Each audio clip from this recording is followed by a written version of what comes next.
First of all, please clap for yourself for arriving on time. Thank you so much, parents.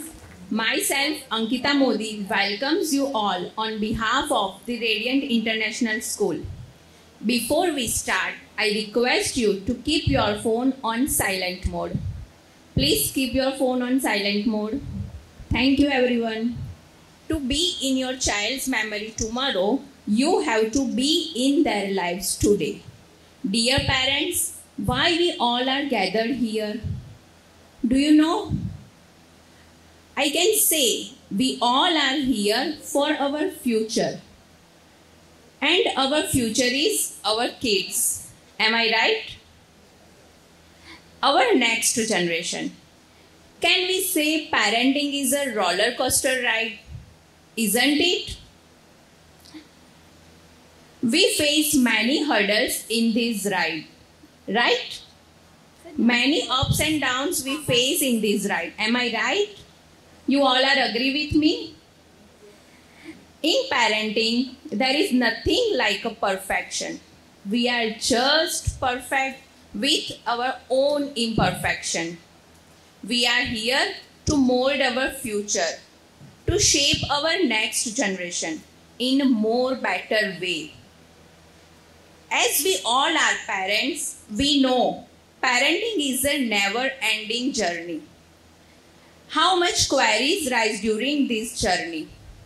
So, our management brings a very excellent opportunity for all of us to solve our confusion regarding this beautiful journey. After this session, you will get answers of your many questions. So please everyone give a big round of applause for TRICE management. Thank you.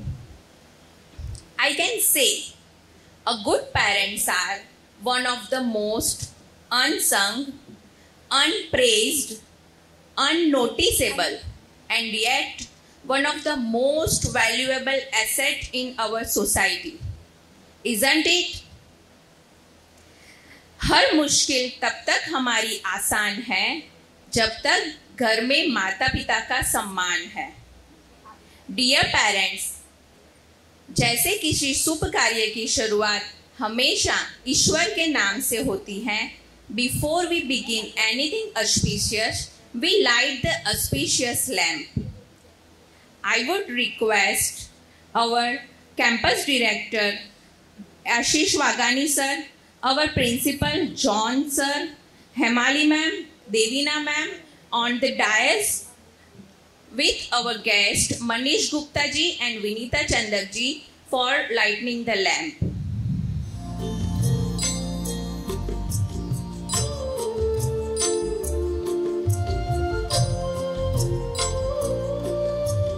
Shubham Kurutvam Kalyanam Arogyam Dhanasampada. Shubham Kurutvam Kalyanam Arogyam Dhanasampada. Shatru Buddhi Vinashaya Deepajyotir Namostute. Deepajyotir Namostute. Shubham Kurutvam Kalyanam Arogyam Dhanasampada. Thank you sir, ma'am and all the dignitaries. Please take your seat. May lighting the lamp is supposed to bring a positivity and lots of blessings. वैसे हमारी एक और परंपरा है, अतिथि देवो भव. I would like to introduce our today's guest and speaker, Mr. Manish Gupta ji and Miss Vinita Chandak ji. Please come on the stage. Please give a big round of applause for both of them.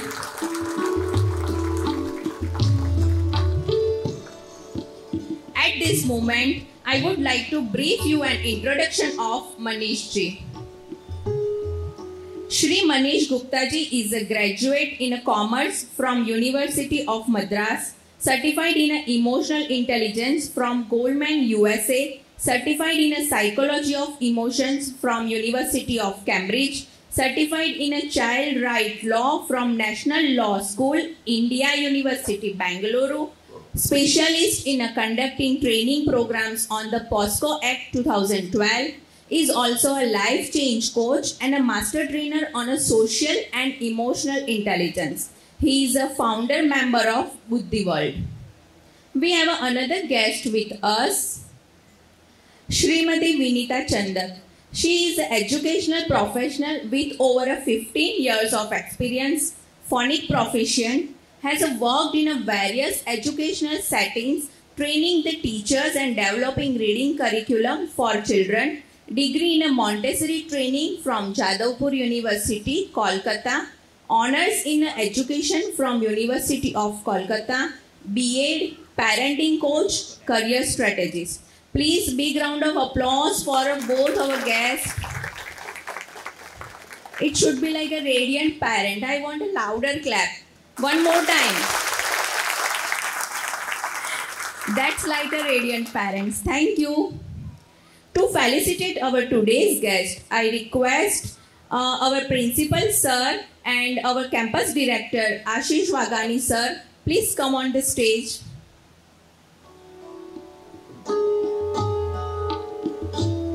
I would like to invite our pre-primary principal Hemali ma'am.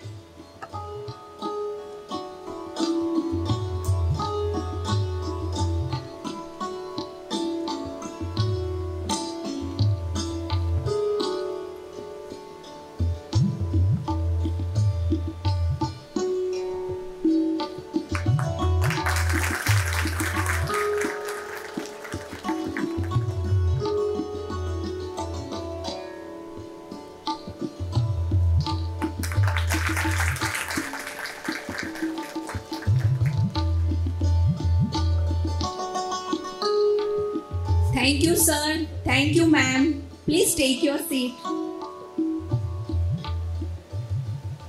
I know you all are very eager to listen our guest. So, not taking your much time, I hand over the mic to Manish ji and Vinita ji.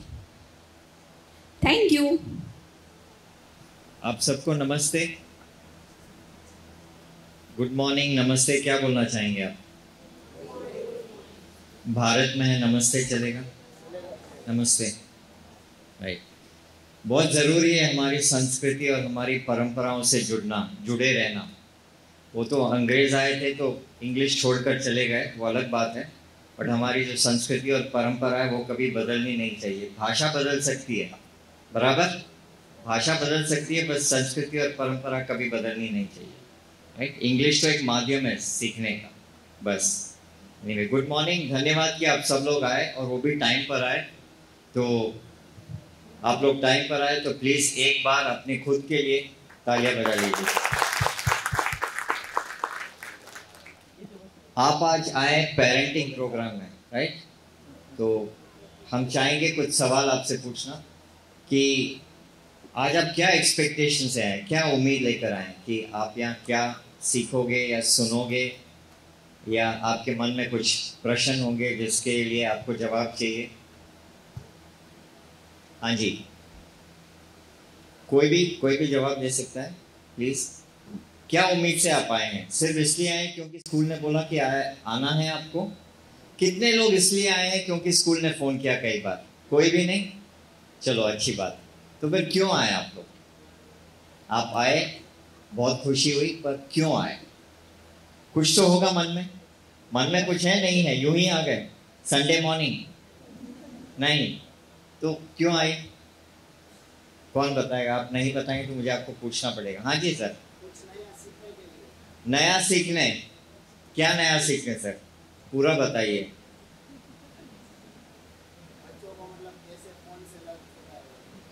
बच्चों को phone से कैसे अलग करें? ठीक है, ये तो बहुत बड़ी समस्या है। बच्चे क्या, हम खुद उसमें फंसे हुए हैं, राइट।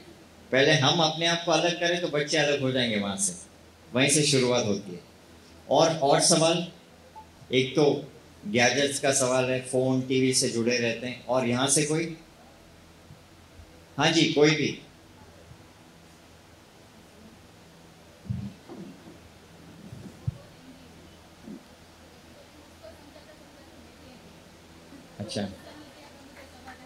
अच्छा, तो मैडम का कहना है कि उनकी बच्ची बहुत गुस्सा करती है और बच्चे के कारण वो भी खुद गुस्सा करने लगते हैं।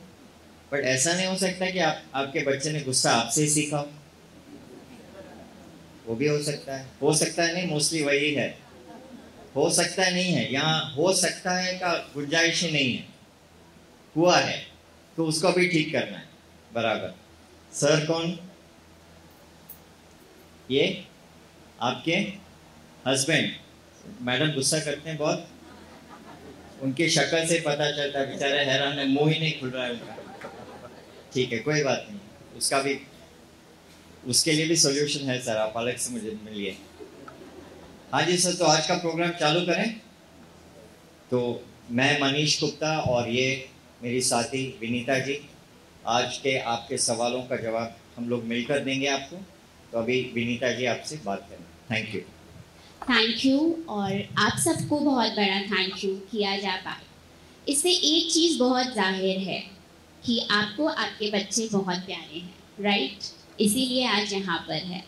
मैं सुबह उठी तो मुझे लगा बारिश का मौसम है, पता नहीं पेरेंट्स आ पाएंगे या नहीं आ पाएंगे, लेकिन I am so happy and I am so glad कि आज आप यहाँ आए। तो खुद के लिए एक बार ज़ोर से तालियां बजाइए। Thank you so much. अभी आप मुझे बताइए, कभी आपके बच्चों को चोट लगी है तो आपने फूंक मार के ठीक कर दी उसकी चोट?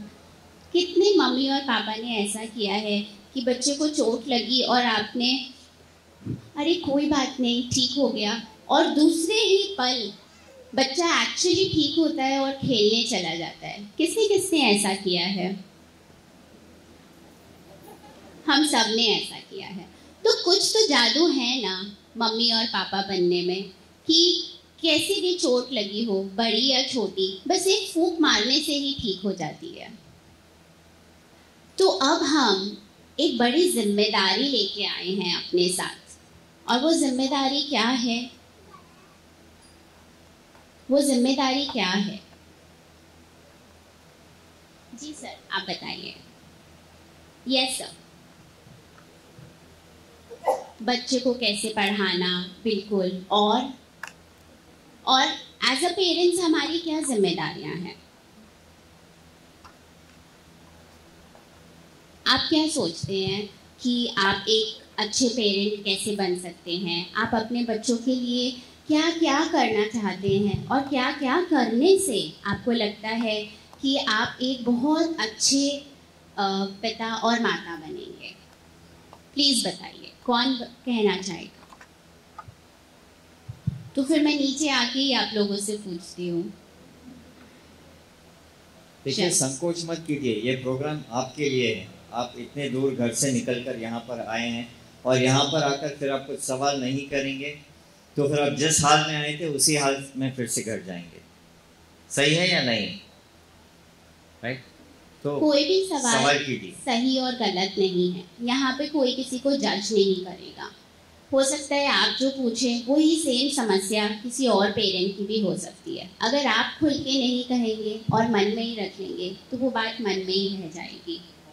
प्लीज़ बताइए, आप कैसे सोचते हैं कि मैं अपने बच्चे के लिए बेस्ट फादर हूँ, बेस्ट मदर हूँ, या मुझे इम्प्रूवमेंट की ज़रूरत है, या मैं क्या अपने बच्चों को देना चाहता हूँ जिससे वो बच्चा बहुत अच्छा इंसान बने आगे बड़े होके, या अभी भी बहुत अच्छा इंसान है? स्टार्टिंग प्रॉब्लम है कि पहले और कोई करेगा फिर हम करेंगे।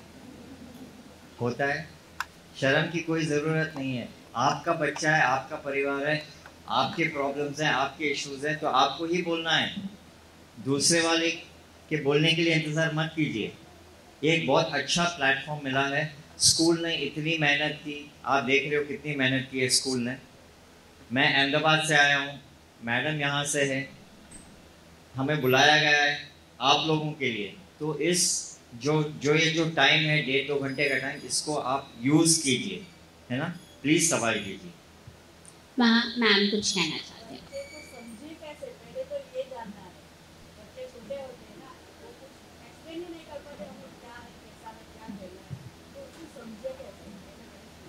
बिल्कुल, ये एक बहुत अहम सवाल है। Thank you ma'am for asking this question. अच्छा, अब आप बताइए, आप में से कितने पेरेंट्स हैं जिनको लगता है कि उनके बच्चे, हाँ मैम ने क्वेश्चन पूछा था कि बच्चों को समझें कैसे, इतने छोटे हैं कि खुद को एक्सप्रेस ही नहीं कर पाते हैं, तो हम समझें कैसे, तो ये उनका सवाल था। अब आप मुझे बताइए, आप में से कितने लोगों को लगता है कि उनके बच्चे उन्हें बहुत परेशान करते हैं? आप उन्हें बहुत प्यार करते हो लेकिन फिर भी आपको वो बहुत परेशान करते हैं। पूरा हाथ उठाइए, पूरा हाथ उठाइए। कोई बात नहीं। काफी पेरेंट्स हैं जिन्हें ऐसा लगता है कि उनके बच्चे बहुत परेशान करते हैं। बच्चे हैं, कुछ ना कुछ तो करेंगे ही, चलो परेशान ही किया, नहीं तो बच्चे कैसे। अच्छा, अब मैं इसी बात को थोड़ा सा रिवर्स मोड में आपसे पूछती हूँ, बच्चे परेशान कर रहे हैं या बच्चे परेशान हो रहे हैं? बच्चे परेशान कर रहे हैं या बच्चे परेशान हो रहे हैं? बच्चे परेशान हो रहे हैं। जैसा कि मैम ने कहा, क्यों परेशान हो रहे हैं? क्योंकि एक्सप्रेस नहीं करना आता, उन्हें अपनी फीलिंग्स बतानी नहीं आती है। तो आज हम हेल्प करेंगे एक दूसरे को कि बच्चों के इमोशंस को हम कैसे एक्सप्रेस करें। सबसे पहले तो हम, बच्चा रोता है, अरे कोई बात नहीं, हंसो हंसो हंसो, स्माइल, इसमें सैडपन नहीं आता।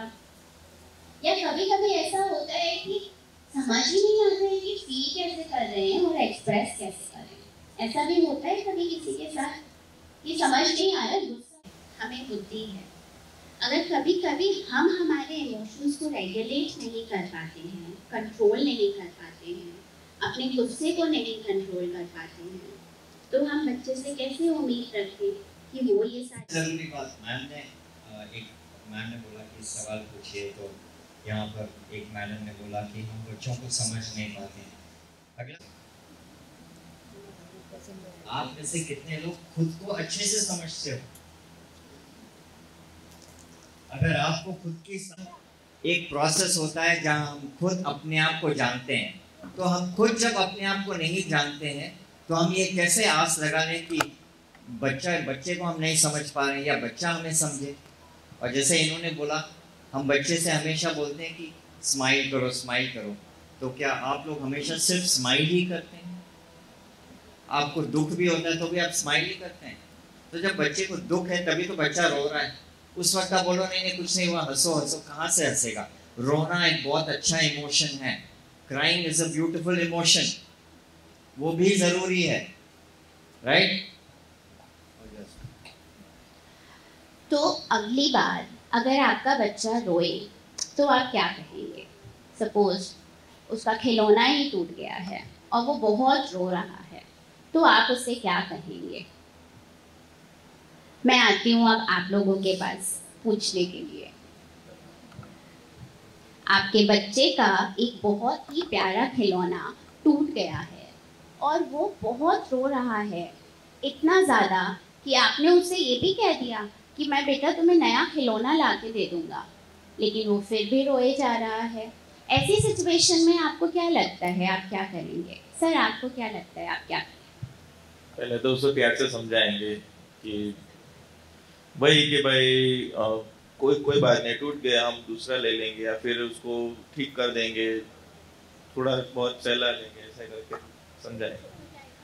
हाँ, थोड़ा देर रोएगा लेकिन उसके बाद थोड़ा, हाँ। और बच्चा अगर शांति नहीं होगा फिर, हाँ, अगर जिद करता ही रहेगा फिर कोई बात तो है नहीं, क्योंकि उस समय वो खिलौना उसकी दुनिया थी, उसकी जान से प्यारा खिलौना टूट गया, तो उसके लिए तो बहुत ही बड़ी बात है। तो अब बच्चा कैसे चुप होगा? थोड़ी देर तो रोएगा जैसे सर ने कहा, फिर चुप हो जाएगा, लेकिन वो थोड़ी देर क्या हम उसे रोने देंगे? हम उसका माइंड डाइवर्ट कर सकते हैं कोई और चीज में। बच्चे का माइंड ही ऐसा तो है, थोड़ी देर वो मतलब एक चीज के लिए कंटिन्यूसली मतलब सोचेगा, टूट गई है, कुछ भी मतलब माइंड में चलता रहेगा वो चीज के लिए। फिर मैंने मेरे बच्चे के लिए ऐसा फील किया है कि थोड़ी देर में उसका तुरंत माइंड भी डाइवर्ट हो जाता है, अगर हम डाइवर्ट करना चाहते हैं तो। तो वो चीज़ मतलब बात की जो चीज़ थी वो भूल जाएगा। ऐसा हमको कंट्रोल करना होता है उसको। ऐसा ये एक अच्छी बात कही मैम ने कि हम माइंड डाइवर्ट कर सकते हैं बच्चे का, और वो भूल भी जाए शायद इस चीज़ को। लेकिन कुछ हद तक ये सही है, अगर बच्चा खुद को तकलीफ पहुंचा रहा है तो माइंड डाइवर्ट करना सही है। तो इससे अगर हम उसके दुख में उसका माइंड डाइवर्ट कर रहे हैं तो वो आगे जाके क्या करेगा पता है?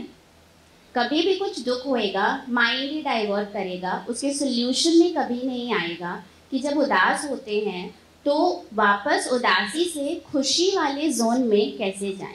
एक सन जोन होता है, सन जोन जहाँ हम हमेशा खुश रहते हैं। उसके बाद क्लाउड जोन, कभी कभी बादल आ जाते हैं तो सन छुप जाता है ना, तो थोड़े उदास हो जाते हैं। तो वो खिलौना टूटा तो बच्चा क्लाउड जोन में गया। अब उस क्लाउड जोन में से वापस सन जोन में आना है, हमें खुश होना है ना। ये तो अभी एक खिलौने की बात हो रही है। जब बड़े होंगे और बड़ी तकलीफें आएंगी तब हम क्या करेंगे? हमेशा उसके इमोशन को वैलिडेट कीजिए। खिलौना टूट गया है तो उसे सबसे पहले बोलिए, मैं जानता हूँ ये तुम्हारा फेवरेट टॉय था, ये टूट गया और तुम बहुत उदास हो। क्या हम उसे फिक्स करने की कोशिश कर सकते हैं? पहले तो उस खिलौने को जोड़ने की कोशिश कीजिए। अगर वो जुड़ जाए तो ठीक है, और नहीं जुड़ा तो, क्योंकि ज़िंदगी में ऐसे भी बहुत पहाड़ आते हैं और बहुत पड़ाव आते हैं जहाँ कुछ चीज़ें हम फिक्स कर लेते हैं और कुछ हम फिक्स नहीं कर पाते हैं। अब जब कुछ फिक्स नहीं कर पाएंगे तब क्या? बच्चा डाइवर्ट ही नहीं हो रहा है तब क्या? चुप ही नहीं हो रहा है तब क्या? डाइवर्ट हो गया लेकिन 2 घंटे बाद फिर उसे उसी खिलौने की याद आई, तब क्या? तब हम क्या करेंगे? पहले तो वो मैडम ने बनाया वैसे ही हम माइंड डाइवर्ट कर सकते हैं और उसे समझा सकते हैं उस सिचुएशन के बारे में कि टूटा है तो वो टूटा ही है। आपने जैसे बोला कि फिक्स कर सकते हैं, अगर हुआ तो ठीक है, लेकिन मैं उतना समझती हूँ कि उसको समझाना चाहिए कि ये परिस्थिति है, इसका एक्सेप्ट करना ही चाहिए। अगर वो नहीं करेगा तो वो ही दुखी होगा। तो उससे बेटर है कि हम उसको समझाएं कि ये टूट गया है तो टूट गया है, नया आएगा या फिर फिक्स होगा, अदरवाइज उसको एक्सेप्टेंस आना चाहिए। बिल्कुल एक्सेप्टेंस आना चाहिए। 4, 5, 6 साल की उम्र के बच्चों से हम ये एक्सपेक्ट कर सकते हैं कि उन्हें एक्सेप्टेंस आनी चाहिए? क्या ये हमारी एक्सेप्टेंस सही है? मुझे लगता है नहीं है। इतनी बड़ी एक्सपेक्टेशन तो हम नहीं रख सकते हैं बच्चे से। तो अब यहाँ पे क्या कर सकते हैं? हम बच्चे को बोल सकते हैं कि क्या हम किसी और खिलौने से खेल सकते हैं? हमारे पास बहुत खिलौने हैं, क्या किसी और खिलौने से खेलना चाहोगे? या तो हाँ बोलेगा या ना बोलेगा। हाँ बोलेगा तो सॉल्यूशन मिल गया, ना बोलेगा तब क्या करेंगे? ना बोल दिया बच्चे ने तब हम क्या करेंगे? कौन बताना चाहेगा? प्लीज आपके मन में जो भी बात आ रही है आप बताइए। यस। उनसे ही पूछेंगे कि मतलब आपको जो खिलौना आपका टूट गया है तो उसके बारे में हम क्या कर सकते हैं? सर के लिए जोरदार तालियां। उन बच्चों से ही पूछो जो इस सिचुएशन में, आप बताओ मम्मा तो ये सोच रही है कि इसे ठीक कर देंगे, पापा ने कोशिश की ठीक नहीं हुआ, अब आप बताओ, आप कोई आइडिया दो, अब हम क्या कर सकते हैं? तो बच्चा दूसरे खिलौने से खेलेगा या बोलेगा कि मुझे ऐसा ही सेम खिलौना चाहिए, और हम तो ऐसे भी उसे सेम खिलौना देने के लिए तैयार है, राइट? तो ये थी एक छोटी सी सिचुएशन। अब एक दूसरी सिचुएशन, एक मैम ने कहा कि बच्चे को जब चुप करवाती हूँ वो बहुत गुस्सा है तो मुझे भी गुस्सा आ जाता है। बहुत ही वैलिड पॉइंट है ये। पेशेंस बहुत इम्पॉर्टेंट है, एक हमारी पर्सनालिटी को शेप करती है। तो ये पेशेंस हम कैसे डेवलप करें? बच्चे को अगर हम बोलें चुप हो जाओ, गुस्सा मत करो, एक तो हम कौन सी टोन में उसे बोल रहे हैं? गुस्से में ही बोल रहे हैं, अरे गुस्सा क्यों कर रहे हो, चुप हो जाओ। यहाँ पे कितने पेरेंट्स हैं जो बच्चा गुस्सा है और प्यार से बोलते हैं अरे कोई बात नहीं, चुप हो जाओ, चुप हो जाओ, वो सुन लेगा। उतने जोर के माहौल में क्या वो इस चीज को रजिस्टर कर पा रहा है? आप थोड़ा बदलते हैं इन्हीं के सवाल को लेकर। कितने पेरेंट्स हैं जो वाकई में गुस्से से बोलते हैं बच्चे के साथ जब बच्चा गुस्से में होता है? हाँ जी, हिम्मत करके हाथ ऊपर कीजिए, ये प्रोग्राम आपके लिए है। Good, thank you. सॉल्यूशन। तो जब अगर हम ही गुस्से में बच्चे को बोल रहे हैं गुस्सा मत करो, तो क्या बच्चा चुप हो जाएगा? तो जब कोई ऐसी सिचुएशन आए जहां आपको लग रहा है आपका बच्चा बहुत गुस्सा है, तो सबसे पहले उसके इमोशन को वैलिडेट करेंगे। गुस्सा बहुत अच्छा इमोशन होता है। कब तक अच्छा होता है?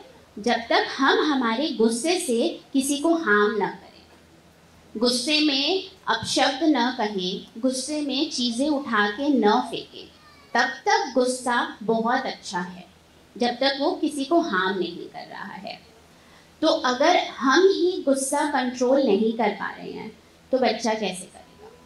उसकी फीलिंग्स को वैलिडेट कैसे करेंगे? बताती हूँ मैं आपको।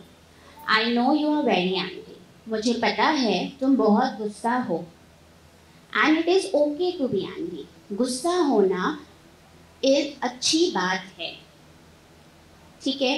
क्या हम ये कह पाएंगे अपने बच्चे को कि गुस्सा होना ठीक बात है? खुद में ही एक्सेप्टेंस नहीं है। यहाँ कितने लोगों को गुस्से का प्रॉब्लम है? हाथ ऊपर कीजिए।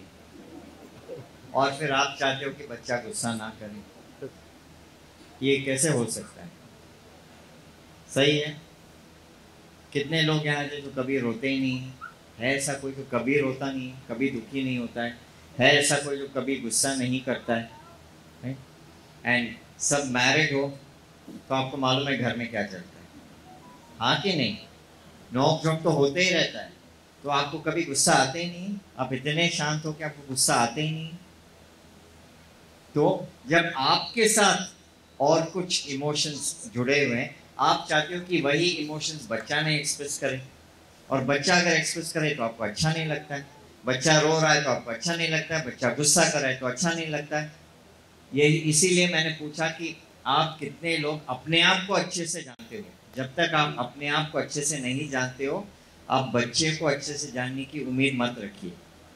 सबसे पहले जो आप चाहते हो कि बच्चा करे, सबसे पहले आप खुद पर प्रैक्टिस कीजिए। आप लोग को समझ में आ रही बात? राइट? आप कोशिश करेंगे? हाँ जी, हाँ में दम नहीं है। हाँ ठीक है, अब ठीक है। हाँ जी। बच्चे है ना, हमें देख के सीखते हैं। बच्चे एक स्पॉन्ज के जैसे होते हैं। फर्श पे पानी गिरा, स्पॉन्ज से पोंछा, क्या हुआ? उस स्पॉन्ज ने पानी को सोख लिया।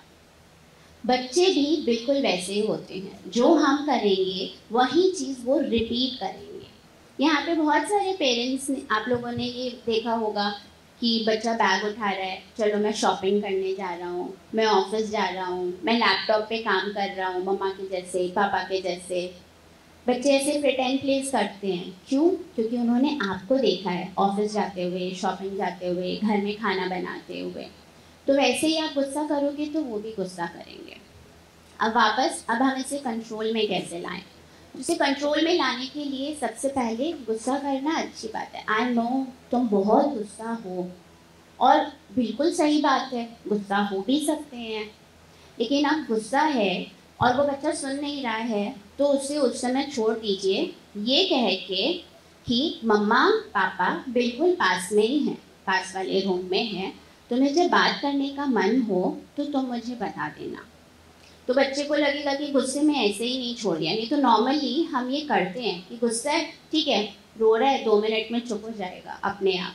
कभी भी रोते हुए बच्चे को न छोड़ें, कभी भी। अगर आप किसी चीज़ के लिए उदास है, आप अपने पार्टनर से बात कर रहे हैं और वो छोड़ दे आपको ऐसे ही रोते हुए, हाउ विल यू, आपको कैसा लगेगा? नहीं अच्छा लगता है। तो रोते हुए बच्चे को कभी ना छोड़े, उसे हमेशा कहिए कि मैं पास में ही हूँ, अभी बात करना चाहते हो? वो और रो रहा है, ठीक है मैं समझ रही हूँ, बिग गुस्सा है, बहुत ही बड़ा, माउंटेन जितना बड़ा गुस्सा है, ओ माय गॉड। तो कुछ बात करें, बताओगे मुझे कि ये गुस्सा आया कहाँ से, ये गुस्सा होता कैसा है? इतनी आप बात करोगे ना, वो बच्चा मेल्ट डाउन होने लगेगा वहीं पे। और फिर उससे डिस्कस कीजिए, क्यों गुस्सा आया? मम्मा ने कुछ कहा इसलिए गुस्सा आया, बहन ने किताब फाड़ दी इसलिए गुस्सा आया, जो भी रीज़न हो सकता है। फिर वो आपसे बात करेगा। उस समय जो बात हो गई। उसके बाद कभी भी उस बात को न दोहराएं कि तुम तो हमेशा ही गुस्सा करते हो, छोटी छोटी बात पे गुस्सा करते हो, कल भी तुमने गुस्सा किया था। एज एन अडल्ट कल की बात तो खत्म, आपसे कुछ गलती हुई और उसी चीज़ को मैं आज दोहरा दूं, कल भी तो तुमने यही गलती की थी, तुम बार बार यही गलती करते हो। अच्छा लगेगा हमें?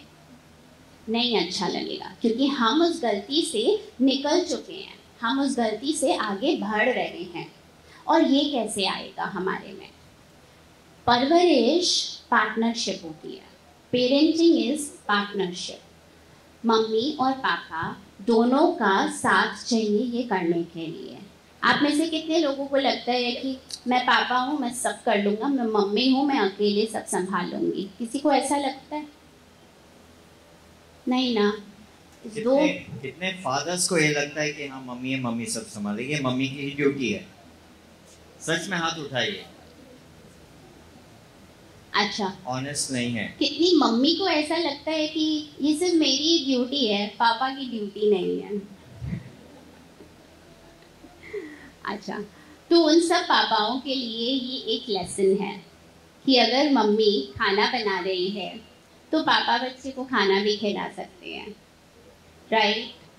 हम अपने ही बच्चे की परवरिश कर रहे हैं ना। अगर पापा ऑफिस से थके आ रहे हैं तो मम्मी थोड़े मीठे बोल बोल के पापा को स्ट्रेस फ्री कर सकती है ना। तो दोनों पहलुओं को साथ में चलना पड़ेगा, तभी ये पार्टनरशिप निभेगी। और जब आपके बच्चे आपको ऐसे देखेंगे तो आप सोचिए वो भी वैसे ही माता पिता बनने वाले हैं फ्यूचर में। तो आप कैसे माता पिता हैं, आपके बच्चे वैसे ही बनेंगे। तो ये हम पे है कि हम क्या करना चाहते हैं, हम क्या सोच रहे हैं, और हमारे कौन से एक्शन से बच्चे अच्छा सीख रहे हैं या बहुत अच्छा नहीं सीख रहे हैं। आपका बच्चा है एंड आप कहीं पर खड़े हो, दोनों हस्बैंड वाइफ, आप ये कहते हो कि मेरा बच्चा है या हमारा बच्चा, मेरा या हमारा? तो हमारा फिर हर चीज में हमारा होना चाहिए। मैडम गुस्से में आ गई है, कोई बात। लेकिन ये बहुत ही वाजिब आंसर है। अरे पापा जितना इंटेलिजेंट है, 100 में 100 आ गए, खुद है। मम्मा भी तो इंटेलिजेंट हो सकती है, मम्मा भी डॉक्टर इंजीनियर हो सकती है। और अगर नहीं है, मम्मा सिर्फ मम्मा ही है।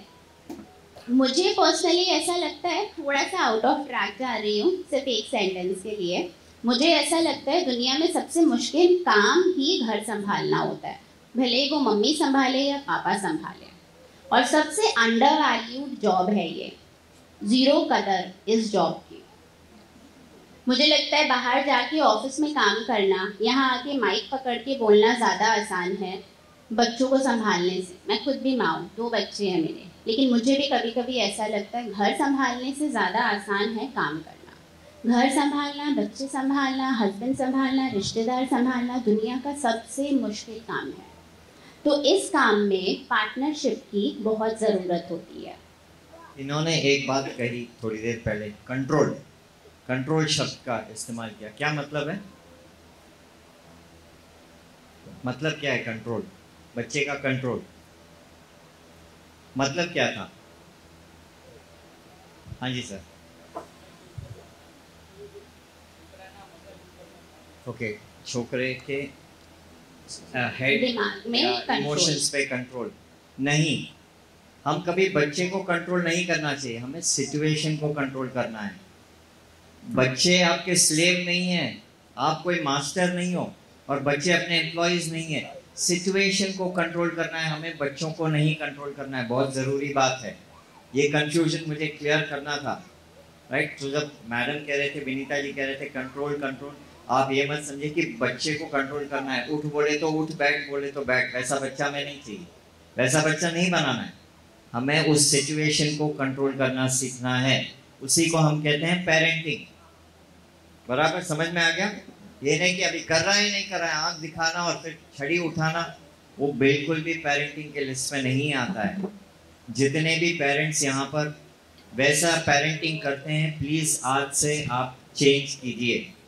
इसका इफेक्ट आपको आज नहीं पता चलेगा, 5-10 साल बाद पता चलेगा। आज आपने छड़ी उठाई है, 10 साल बाद बच्चा छड़ी उठाएगा।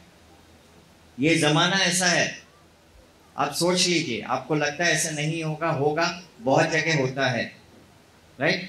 तो विनीता जी कह रहे थे ना, बच्चे लोग स्पॉन्ज की तरह है। तो आप अभी जो करेंगे बच्चे वही करेंगे, वही सीखेंगे। आप जो बोलेंगे वो वही बोलेंगे। आप जिस भाषा का प्रयोग करोगे वो भी वही भाषा बोलेंगे। हर चीज आपसे कॉपी करते हैं बच्चे। आप किसको कितना आदर देते हो ये भी कॉपी करेंगे। आप किससे कैसे बात करते हो ये कॉपी करेंगे। हर चीज आप चाहते हो कि मेरा बच्चा सबसे अच्छा बच्चा रहे, लेकिन कोशिश हमारी नहीं रहती है, कोशिश हमारी नहीं रहती है। और आपकी कोशिश बहुत छोटी कोशिश है, बड़ी कोशिश नहीं है। आपको घर में अच्छे से बर्ताव करना है, एक दूसरे से गुस्सा, चिल्लाना, गाली गलौज, हाथ उठाना, लड़ाई झगड़ा, ये सब प्लीज आप बच्चे के सामने मत कीजिए। बच्चा सोने के बाद भी आप अलग कमरे में भी कर सकते हो, जरूरी नहीं कि बच्चे के सामने उसी वक्त आपका गुस्सा। तो जैसे मैडम ने बोला कि बच्चा गुस्सा करता है तो हमें भी गुस्सा आता है, तब मैंने सवाल किया कि बच्चे ने गुस्सा आपसे ही सीखा होगा, और यही सच है, बच्चा आपसे ही सीखता है सब कुछ। क्लियर? राइट? सो बच्चे को कंट्रोल नहीं करना है, सिचुएशन को कंट्रोल करना है। उसी को हम कहते हैं पेरेंटिंग, और वही पेरेंटिंग पार्टनरशिप से चालू होती है। सो जब पापा लोग आते हैं काम से थके मंदे, क्या बोलते हैं, अरे भाई मैं थका हूँ, इसको संभालो ना थोड़ा, या तो मोबाइल दे दो या टीवी के सामने बिठाओ। ऐसा नहीं होता है। सारे यहाँ जो फादर्स हैं जो काम करके आते हैं, आपके लिए बहुत इंपॉर्टेंट मैसेज है। जब आप काम करके आते हो बाहर, तो आप या तो जिस ऑफिस या फैक्ट्री या आपके बिजनेस चलाते हो, आप उसके प्रति अपना रिस्पॉन्सिबिलिटी शुरू कर रहे हो, खत्म करके आते हो। जब आप घर के अंदर कदम रख रहे हो, तब आपकी घर की रिस्पॉन्सिबिलिटी शुरू होती है। क्योंकि आपने ऑफिस में 15 घंटे आप काम करके आ गए, इसका ये मतलब नहीं आप घर की रिस्पॉन्सिबिलिटी नहीं उठाओगे। ऐसा नहीं होता है, बिल्कुल भी नहीं होता है। वो तो आप अपने वर्क का रिस्पॉन्सिबिलिटी खत्म करके आए हो। बच्चे क्या आपकी रिस्पॉन्सिबिलिटी नहीं है? आपकी है। तो जिस वक्त आप घर के अंदर पैर रखते हो, उस वक्त आपका फैमिली रिस्पॉन्सिबिलिटी शुरू होता है। क्लियर? साफ? ये एकदम साफ है। Thank you. बच्चे ना पूरे दिन वेट करते हैं, अगर वर्किंग मॉम्स भी है यहाँ पे, तो मम्मी पापा के घर आने का, कि जब वो काम से आएंगे तो मैं ये बताऊँगा, ये दिखाऊँगा, ऐसा करके बताऊँगा। और उसी समय हम इतने थके हारे आते हैं। हमारी गलती नहीं है, हमारा काम ही ऐसा डिमांड करता है। और अगर हम तब बच्चे को कह दें कि नहीं 2 मिनट रुक जाओ, 5 मिनट रुक जाओ, कल देखूँगा, बाद में देखूँगा, बहुत थका हूँ, इतने भी तो नहीं थके होते हैं कि उसकी 2 मिनट की बात सुन लें। और पता है, उसकी 2 मिनट की बात सुन लोगे ना, तो आपकी सारी थकान दूर हो जाएगी, आप मुस्कुराने लगोगे। क्यों बच्चों को हम हमेशा मुस्कुराता हुआ ही देखते हैं? क्योंकि वो अनकंडीशनली हमें लव करते हैं, और वो उनकी कोई कंडीशंस नहीं होती है। हमारे अडल्ट की बहुत कंडीशन होती है, ये मेरा ये काम कर देगा ना तो मैं उसकी मदद कर दूंगा, ये तो हम में आता है। बच्चे में ये तो नहीं होता है। तो कितने भी थके हो, 5 मिनट अपने बच्चे के साथ में स्पेंड करो, सारी थकान दूर हो जाएगी। और फिर भी अगर लगे कि नहीं कर सकते हैं, तो बच्चे को बोलो मुझे सिर्फ 5 मिनट दो, मैं आके तुम्हारी सारी बात सुनूंगा। और वो 5 मिनट के बाद ज़रूर उस बच्चे के पास आइए, वो बच्चा समझेगा। अगर आप उससे बोलोगे आज मम्मा की तबीयत ठीक नहीं है, आज पापा के सिर में बहुत दर्द है, क्या 5 मिनट मम्मा पापा आराम कर ले, वो बच्चा समझेगा। उल्टा वो बच्चा आपसे पूछ लेगा दवाई ला दूँ, डॉक्टर को बुला दूँ, मैं डॉक्टर बन जाता हूँ, खुद ही डॉक्टर बन जाएगा और आपका इलाज करना शुरू कर देगा। तो थकान तो ख़त्म ही हो जाएगी। अगली बार अगर आपका बच्चा आपसे कुछ कहने आए तो आप उससे, और आप अगर बिजी हैं, इतना इम्पॉर्टेंट कॉल है या इतनी इम्पॉर्टेंट मीटिंग है कि अवॉइड नहीं कर सकते हैं, तो बस मीटिंग में भी आप लोगों को बोलिए मुझे बस 1 मिनट दीजिए। कोई यहाँ पे आपको जज नहीं करेगा। अगर आप अपने बॉस से भी बोल दो ना, घर से ना बहुत इम्पॉर्टेंट कॉल आ रहा है, बस मुझे 1 मिनट दीजिए, और उस 1 मिनट में आप अपने बच्चे से कहिए बच्चा मैं तुम्हारी सारी बात सुनूंगा, एक इम्पॉर्टेंट मीटिंग में हूँ, 5 मिनट में कॉल करूँ, आई प्रॉमिस मैं कॉल करूँगा, और उस प्रॉमिस को निभाइए। अगर आज आप उनकी छोटी छोटी बातें नहीं सुनेंगे ना, कल वो अपनी बड़ी बड़ी बातें आपसे आके नहीं बताएंगे। फिर हम कहेंगे मेरा बच्चा तो मुझसे कुछ शेयर ही नहीं करता, मेरा बच्चा तो मुझे कुछ नहीं बताता, मैं तो उसके बारे में नहीं जानता हूँ। इसलिए नहीं जानेंगे हम, उनकी सारी छोटी छोटी बातें उनके लिए उस समय बहुत बड़ी होती है, उन्हें हमें सुनना बहुत ज़रूरी है। तो अब से जब बिजी होंगे तो सुन लेंगे हमारे बच्चों की प्यारी प्यारी बातें। बिल्कुल। यहाँ पे कितने पेरेंट्स को लगता है कि मेरा बच्चा कॉन्फिडेंट नहीं है, दोस्त नहीं बनाता है, घर में रिश्तेदार आए या बाहर खेलने जाए तो घुल मिल के नहीं खेल पाता है, लगता है किसी को ऐसा? सो इस टॉपिक को हम बस 1 मिनट के लिए रोकेंगे। कितने लोग यहाँ पर जो बैठे हैं चाहते हैं कि मेरा बच्चा बड़ा होकर गलत कंपनी में नहीं पड़े? कितने लोग चाहते हैं? सब राइट। तो ध्यान से सुनिए, जब आप आते हो थके मंदे और आप बच्चे को बोलते हो टाइम नहीं है या मैं थका हूँ, टीवी देख लो, मोबाइल, 1 दिन 2 दिन 3 दिन 4 दिन, 5वें दिन बच्चा खुद सोचेगा इनके पास तो मेरे लिए टाइम ही नहीं है। ये ऑटोमेटिक हो जाता है, माइंड सेट हो जाता है ऑटोमेटिक, और फिर बच्चा आपसे कोई एक्सपेक्टेशन नहीं रखेगा कि आप उसे टाइम दोगे। और मम्मा बेचारी बिजी रहते हैं किचन में, खाना, किचन को समेटना, बाकी जो भी काम है उसमें बिजी रहते हैं, ऐसे नहीं कि वो टाइम नहीं दे पाते हैं। फिर बच्चा क्या करेगा, बाहर एक दोस्त को ढूंढेगा, ऐसा कौन है जो मेरी हर बात को सुनेगा। और फिर अगर उसे कोई मिल गया जो उसके हर बात को सुनता है, फिर वो उस बच्चे के लिए वो हीरो बन जाएगा और उसका सबसे बेस्ट फ्रेंड बन जाएगा। लेकिन बच्चों में ये क्षमता नहीं है पता करने में कि मेरा जो नया दोस्त बना है वो मेरे लिए अच्छा है या नहीं है। उसके लिए सिर्फ एक ही चीज दिखता है, दोस्त। कोई है मुझसे बात करने वाला, कोई है मेरी बात सुनने वाला, राइट। जैसे जैसे बच्चे बड़े होते हैं, 7 साल 8 साल 10 साल, ये इश्यूज आएंगे। फिर अगर बच्चा कुछ ऐसे दोस्तों के साथ, ऐसे बच्चों के साथ कंपनी में घिर जाए, पड़ जाए जो बच्चे अच्छे नहीं है या उनका बिहेवियर सही नहीं है, उस दिन आपको बहुत दुख होगा। और फिर आपको लगेगा आप बच्चे से सख्ती भी करेंगे, शायद मारेंगे कि ये सब तुमने कहाँ से सीखा।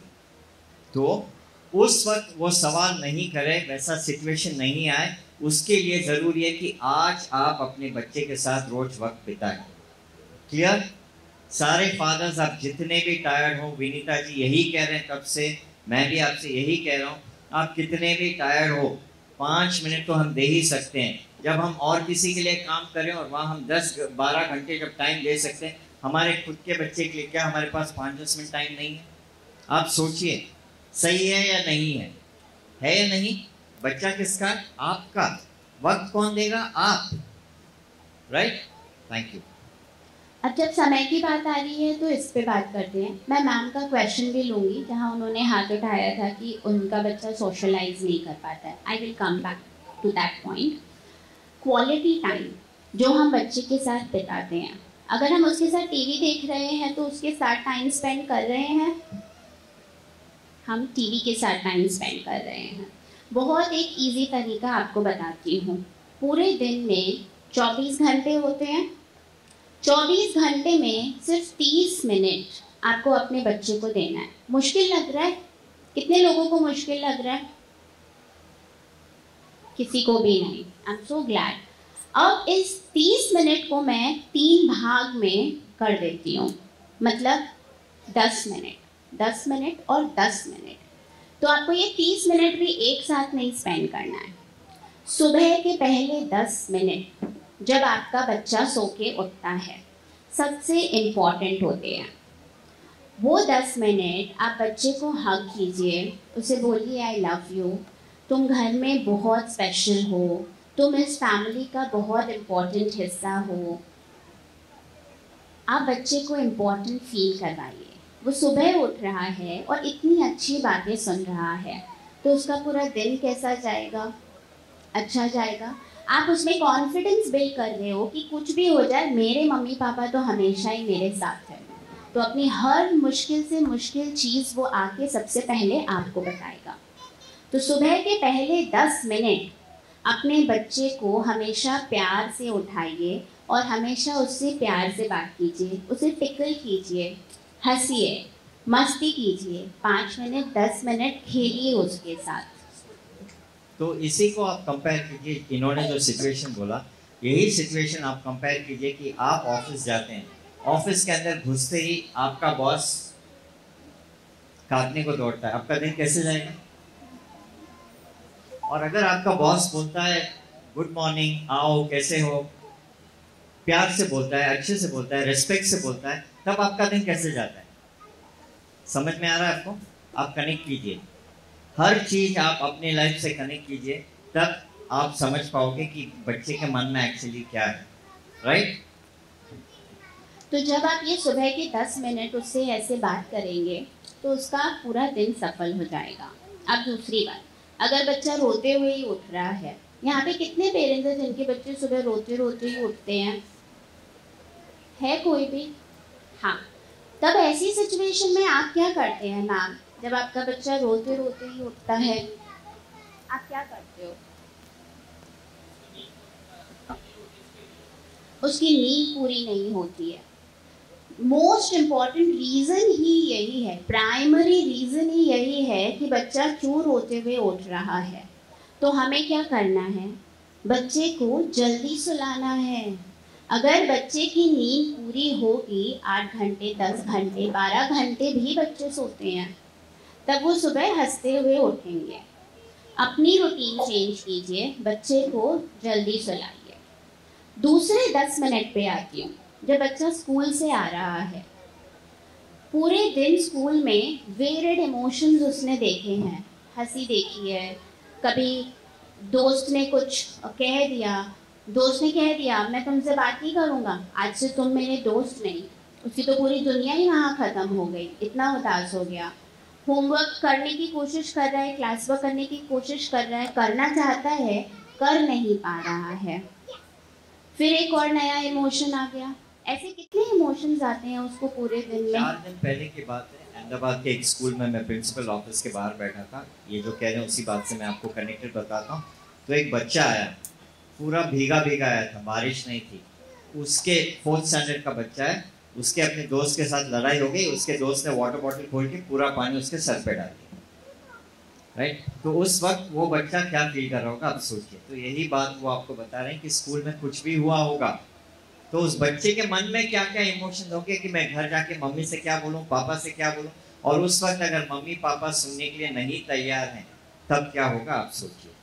आपका भी दिन बुरा हो सकता है, ऑफिस में आप गुस्से से आते हैं, आप चाहते हो ना रास्ते में मैं घर जाके वाइफ से डिस्कस करूं, थोड़ा रिलैक्स हूं, लेकिन अगर वाइफ बोले मेरे पास टाइम नहीं है, मुझे खाना बनाना है, आपकी फालतू बातों के लिए मेरे पास टाइम नहीं है, आपको कैसे लगेगा? अच्छा लगेगा? कितने लोग जो बोलते हैं हाँ बहुत खुश होंगे, है कोई? नहीं ना।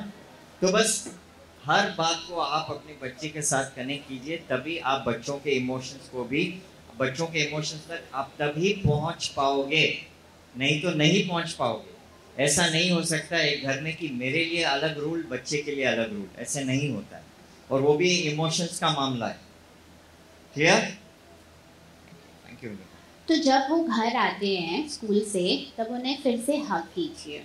दिन में आपको कितनी बार लगता है कि टच बच्चे को करना चाहिए, हग करना चाहिए, प्यारी करनी चाहिए?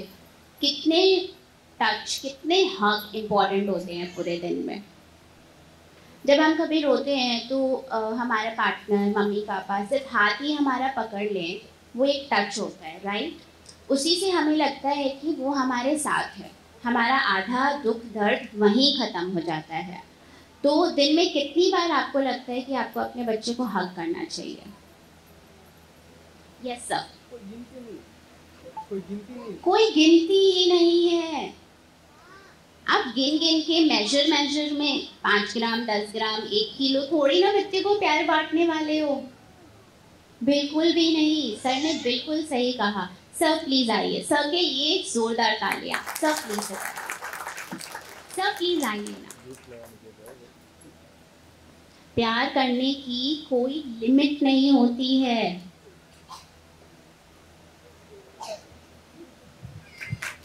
Thank you sir. तो अपने बच्चे को हग कीजिए। या सर प्लीज आप आइए। Sir please.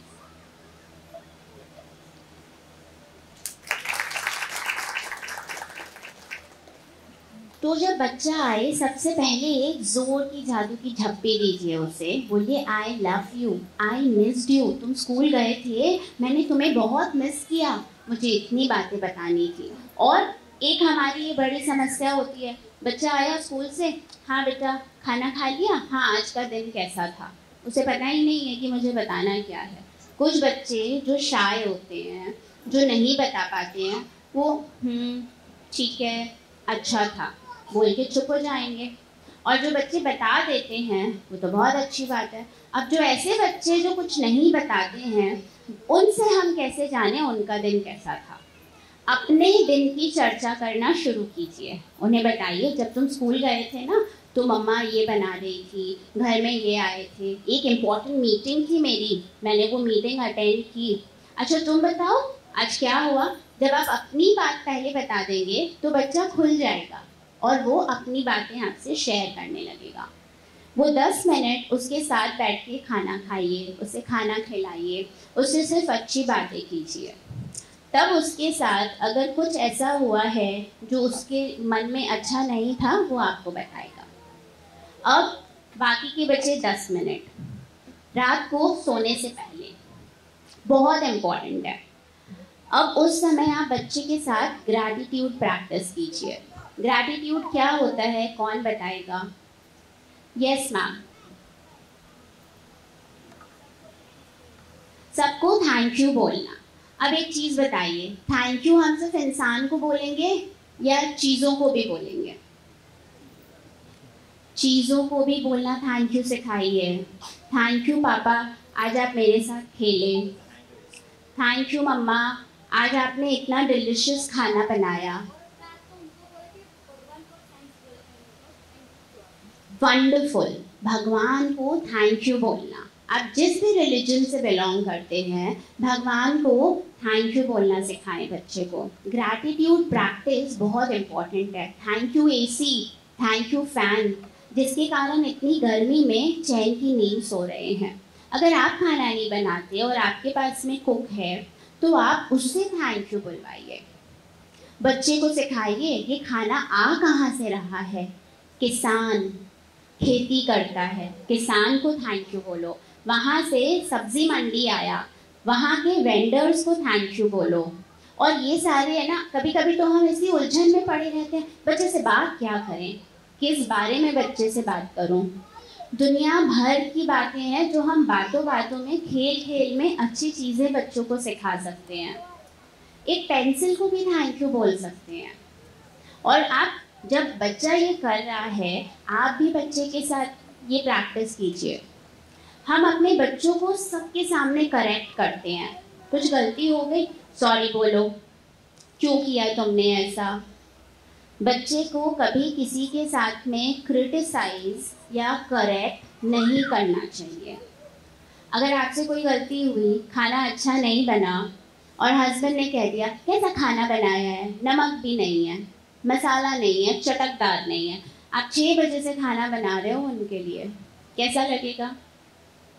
हस्बैंड एक गिफ्ट लेकर आए हैं, थके हारे आए हैं, एक फ्लावर लेकर आए हैं, ये क्या है, बालकनी में इतने फ्लावर्स लगे हैं। अगर बालकनी का ये फ्लावर तोड़ के आपके लिए ला रहे हैं वो, तो भी उनको अप्रिशिएट कीजिए। ये छोटी छोटी चीज़ें हमें ज़िंदगी में बहुत आगे लेके जाएगी। और अप्रिशिएट करना, प्रेज़ करना, ये बहुत ज़रूरी है। क्या आपको नहीं अच्छा लगता है आपके काम को सराहाया जाता है? तो खाना अच्छा बना लिया, तुम घर भी संभालती हो, बच्चों को भी संभालती हो, ऑफिस का भी काम कैसे कर लेती हो, तुम तो सुपर वुमेन हो। कितने सुबह 8 बजे पापा ड्राइव करके 40 किलोमीटर जाते हैं फैक्ट्री में, ऑफिस में काम करने के लिए, घर आके भी मेरी मदद करते हैं। सुपर पापा है ये तो, सुपर हस्बैंड है ये तो। अच्छा लगता है ना सुनने में? बच्चों को भी अच्छा लगता है। छोटी सी अगर उसने अपनी बॉटल भी जगह पे रखी है उठा के, उसे अप्रिशिएट कीजिए, तुम कितनी समझदार हो, तुमने इतने अच्छे से अपनी बॉटल अपनी जगह पे रख दी।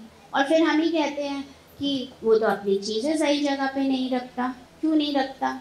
क्योंकि हमने ही नहीं सिखाया। बच्चों को इंडिपेंडेंट, आप चाहते हो ना कि आपका बच्चा अपने लिए 1 गिलास पानी भर के पी ले। कितने पेरेंट्स ऐसा चाहते हैं कि 5 साल की उम्र में, 4 साल की उम्र में एटलीस्ट पानी तो अपना लेके पी ले। अपने स्कूल की बैग को जगह पे रखते नहीं चाहते हैं? हम सब चाहते हैं, लेकिन ये कब होगा? जब हम उन्हें ये चीज़ करने देंगे। और हम उनको जब ये करते हैं तब उसको हम ये अप्रिशिएट करें। तुमने अपनी बैग कितने अच्छे से रखी, तुमने मम्मा को हेल्प किया, तुम किचन में ये फ्रिज से अगर वो 2 सेब ही निकाल के दे, उससे भी अप्रिशिएट कीजिए आप। अभी आप ये सोचिए ध्यान से, लास्ट 10-15 दिन में आप सोचिए कितने बार ऐसे हुआ कि बच्चे ने अपनी चीज़ सही जगह नहीं रखी या और कुछ किया और आपने तुरंत बच्चे की गलती पकड़ी। कितने लोगों ने किया? Honest answer, right? जब आप ये कर सकते हो तो आप ये क्यों नहीं कर सकते हो कि बच्चा जब कुछ सही करता है तो आप उसे शाबाशी दो, पीठ थपथपा के बोलो वेरी गुड, आज आपने, जैसे इन्होंने बोला, आज आपने अपना बैग सही जगह रखा, अपने जूते चप्पल सही तरीके से रखे। हम सिर्फ गलतियों को ढूंढते हैं। जब आप गलतियों को ढूंढोगे ना, आपको सिर्फ गलतियां मिलेगी। आप गलतियों को ढूंढोगे तो सिर्फ गलतियां ही मिलेगी। ये सिर्फ बच्चे के लिए नहीं है, हस्बैंड वाइफ के रिलेशनशिप के लिए भी बहुत ज़रूरी है। गलतियां ढूंढना छोड़िए।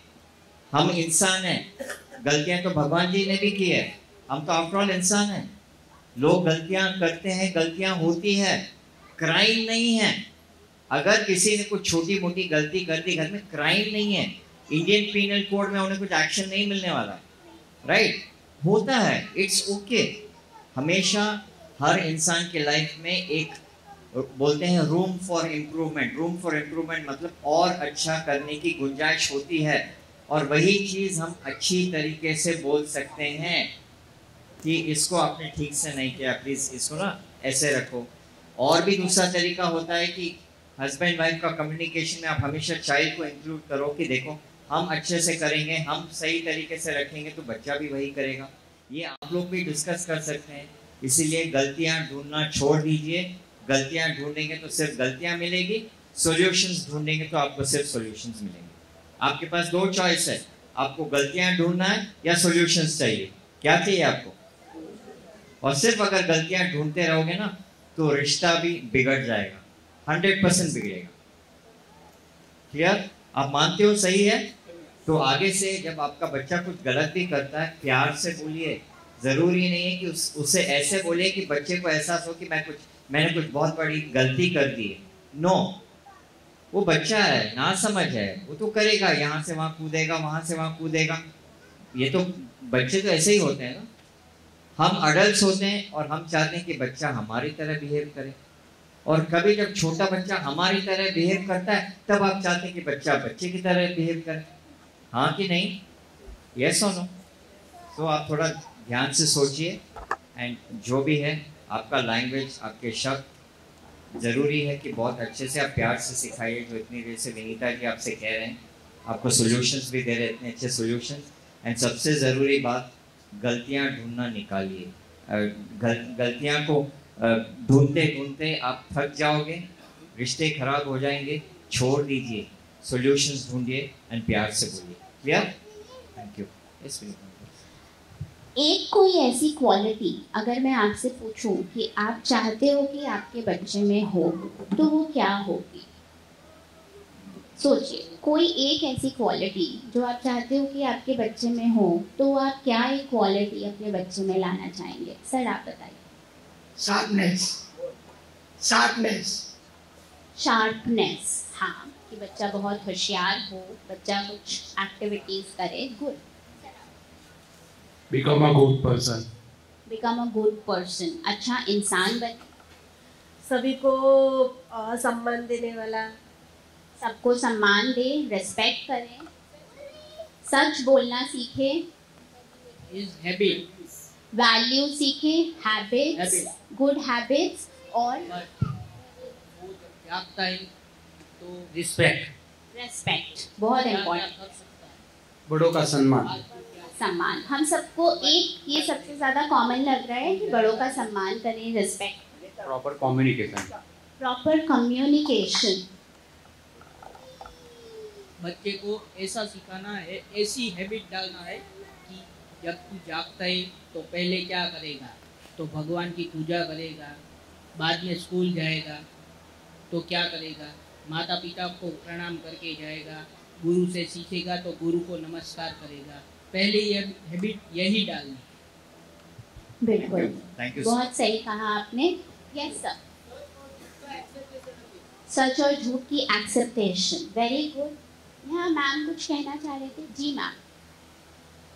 पहले तो वो है ना, भगवान को थैंक्स बोले, भगवान को याद करे सुबह उठ के, उसके बाद उनके मम्मी पापा को याद करे, मम्मी पापा को रिस्पेक्ट करे, और उससे जितने भी बड़े हो उनकी सारे को रिस्पेक्ट। बिल्कुल, तो रिस्पेक्ट एक हमारा बहुत ही अहम मुद्दा है यहाँ पे। ठीक है, ये सारी बातें बहुत ही वैलिड आप लोगों ने कही है। अब मैं एक चीज़ इसमें ऐड करना चाहूँगी। किसी ने भी नहीं कहा कि बच्चा काइंड होना चाहिए, एम्पैथेटिक होना चाहिए, दूसरों के दर्द को देख के उसे वो दर्द महसूस हो, हेल्पफुल होना चाहिए, दूसरों की मदद करे।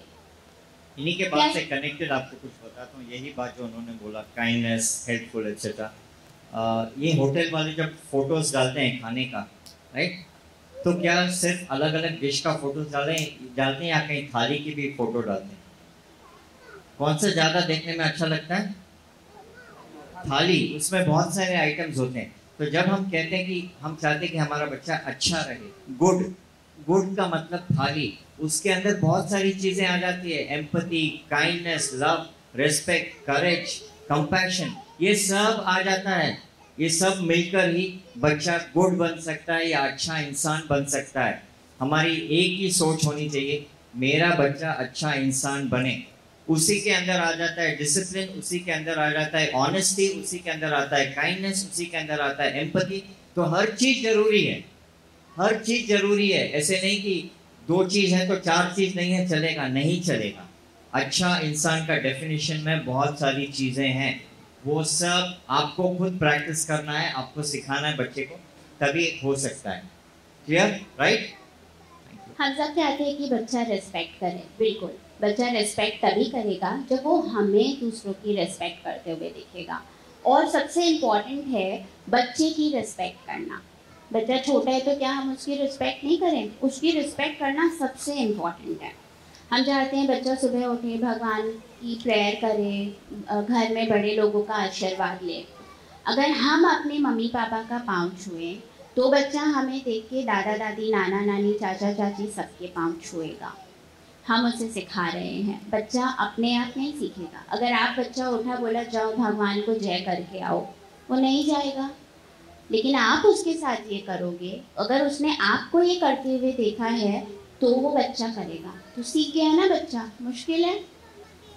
नहीं है। तो आप चाहते हो कि बच्चा डिसिप्लिन रहे, पहले तो हमें डिसिप्लिन में आना होगा। आपकी जो भी डेफिनेशन है डिसिप्लिन की, सामान सही व्यवस्थित रहे, टॉयज बिखरे हुए नहीं रहे। अब ये एक बड़ी समस्या किसको किसको है कि बच्चा खेल के सारे खिलौने वहीं छोड़ देता है, पूरा घर एकदम तहस नहस हो जाता है और हम थके होते हैं। 1 घंटा रोज तो बस खाली बच्चों के ही खिलौने उठाने हैं, हमें उनके सामान उठाने हैं, व्यवस्थित करना है घर को। कितने लोगों को ऐसी ये समस्या है यहाँ पे? बिल्कुल। तो अब हम ये कैसे करेंगे? बच्चे को बोलेंगे कि आओ मिल के सामान उठाएं, टॉय बैग है, कार्टन है, कहाँ रखना है, उसके साथ उसको सिखाइए। 10 दिन उसके साथ रखिए, काम कीजिए, वो सीख जाएगा। मैं हर रोज में जॉब जाता हूँ, हर रोज जॉब जाता हूँ। तो जॉब जाते समय मैं मेरी मम्मी को जैसे जय श्री कृष्ण बोल के जाता हूँ। मेरी लड़की को जब मैं नर्सरी में रखा तो हर रोज़ जाता हूँ तो वो उठ जाती है। हर रोज़ मैं हक करके जाता हूँ उसको। 3-4 दिन उसने देखा मेरे को तो कुछ बोल रहा है पापा। चौथे 5वें दिन से मेरी बच्ची ने जय साईनाथ बोलना चालू कर दिया। वंडरफुल, प्लीज इनके लिए जोरदार तालियां। सर प्लीज आइए आप। ये हमारे सामने एक जीता जाता लाइव एग्जाम्पल है। 4 दिन में सिर्फ उन्होंने अपनी बच्ची को प्रे करना सिखा दिया। Please sir.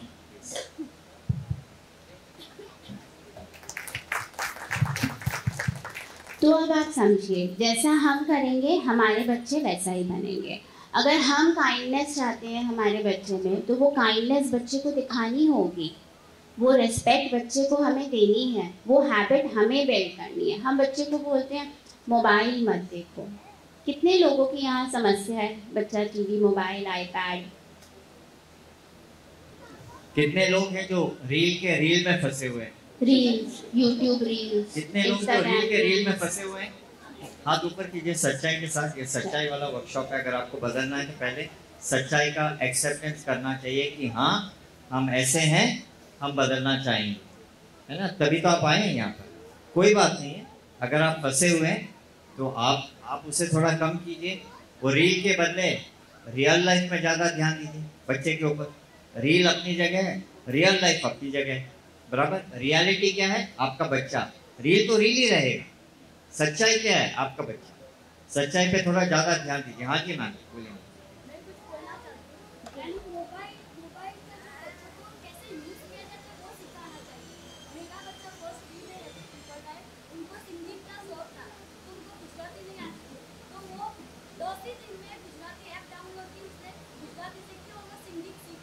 वंडरफुल। हमें बताना चाहिए कि मोबाइल का कैसे यूटिलाइज करना चाहिए हमें, क्योंकि बहुत सारी गैप्स है। गाइडेंस। वो 3 साल का था तब से वो प्लस माइनस करना सीख रहा है मोबाइल के, यानी मोबाइल का यूज, यानी हमें बताना चाहिए मोबाइल बेटा ये है, मोबाइल में ये ऐप है, आप डाउनलोड करो और सीखो। कौन सा नंबर बड़ा है, कौन सा नंबर छोटा है, वो 3 साल का था तब से वो करता है। यानी उसको जो फील्ड में इंटरेस्ट था, उसका सिंगिंग में इंटरेस्ट है। ओके, तो उसके लिए क्या था, वो गुजराती को पढ़ नहीं पाता था, तो उसने मोबाइल डाउनलोड की, गुजराती की ऐप। मैंने उनको बताया कि ये बेटा ये है। अब उसको जो भी समझ में नहीं आता था वो मुझे पूछता था, मैं ये मम्मा ये क्या, तो मैंने बताया ये, और वो लिखना भी सीख गया और पढ़ना भी सीख गया, और अभी वो गाता है, सिंगिंग करता है। फैंटास्टिक। इन मामा के लिए जोर से तालियां। अब मोबाइल के 2 यूज़ हैं, हम सब जानते हैं, एक अच्छा और एक बुरा। अच्छा जो इन्होंने अभी हमें एग्जाम्पल दे दिया, राइट। अब हम आते हैं मोबाइल एडिक्शन के पास। यस मैम, आप कुछ कहना चाहते हैं? बच्चे मोबाइल सीखते हैं, बट अभी मैं 2 दिन पहले ट्रेन में ट्रैवल कर रही थी तो टाइम पास के लिए मोबाइल ही देखते थे। बट इस बार मैंने क्या किया, इस बार मैंने 2-3 स्टोरी के बुक्स ले गए। तो मैं स्टोरी के बुक्स लर्न कर रही थी, तो मेरी एल्डर डॉटर उसने भी स्टोरी लर्न किया, वो भी पूरा टाइम उसने पढ़ा। और मेरी जो छोटी बेटी है उसने भी मोबाइल, उसको पढ़ना तो नहीं आया, मोबाइल उसने भी नहीं मांगा, उसको है थोड़ा मोबाइल का, बट उसने भी मांगा नहीं। उसने स्टोरी नहीं लर्न करने आया, मुझसे पूछा थोड़ा बहुत, बट उसने ड्राइंग देख देख के टाइम पास किया। और मैंने ड्राइंग के बुक्स और कलर ले गए थे तो उसने उसमें टाइम पास किया। इस बार मैंने भी मोबाइल नहीं देखा तो उन लोगों ने भी नहीं मांगा। फैंटास्टिक। देखिए, अब एक जवाब और मिला हमें, मैंने मोबाइल नहीं देखा तो उन्होंने भी मोबाइल नहीं मांगा। यहाँ पे कितने बच्चे हैं जो मोबाइल देख के खाना खाते हैं? और यहाँ पे कितने पेरेंट्स हैं जो भी मोबाइल टीवी देख के खाना खाते हैं? मिल गया हमें हमारा जवाब, मिल गया हमें हमारा जवाब। बिल्कुल, मैं आपको एक वीडियो दिखाती हूँ।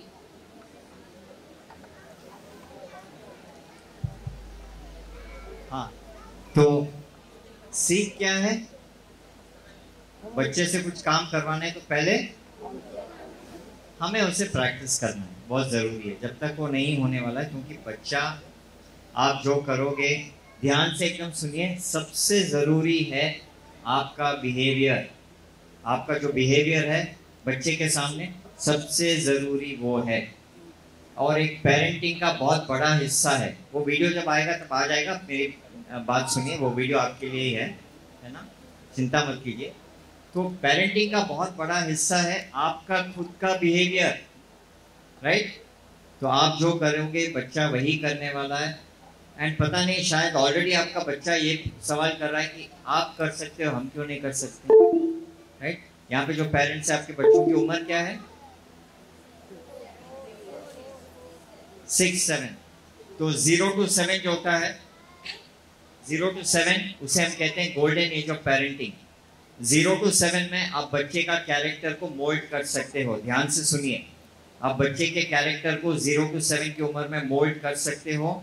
आदर देना, भगवान जी को हाथ जोड़ना, अच्छे से बोलना, अच्छे शब्द बोलना, अच्छे कर्म करना, 0 to 7 में ये सब आप कर सकते हो।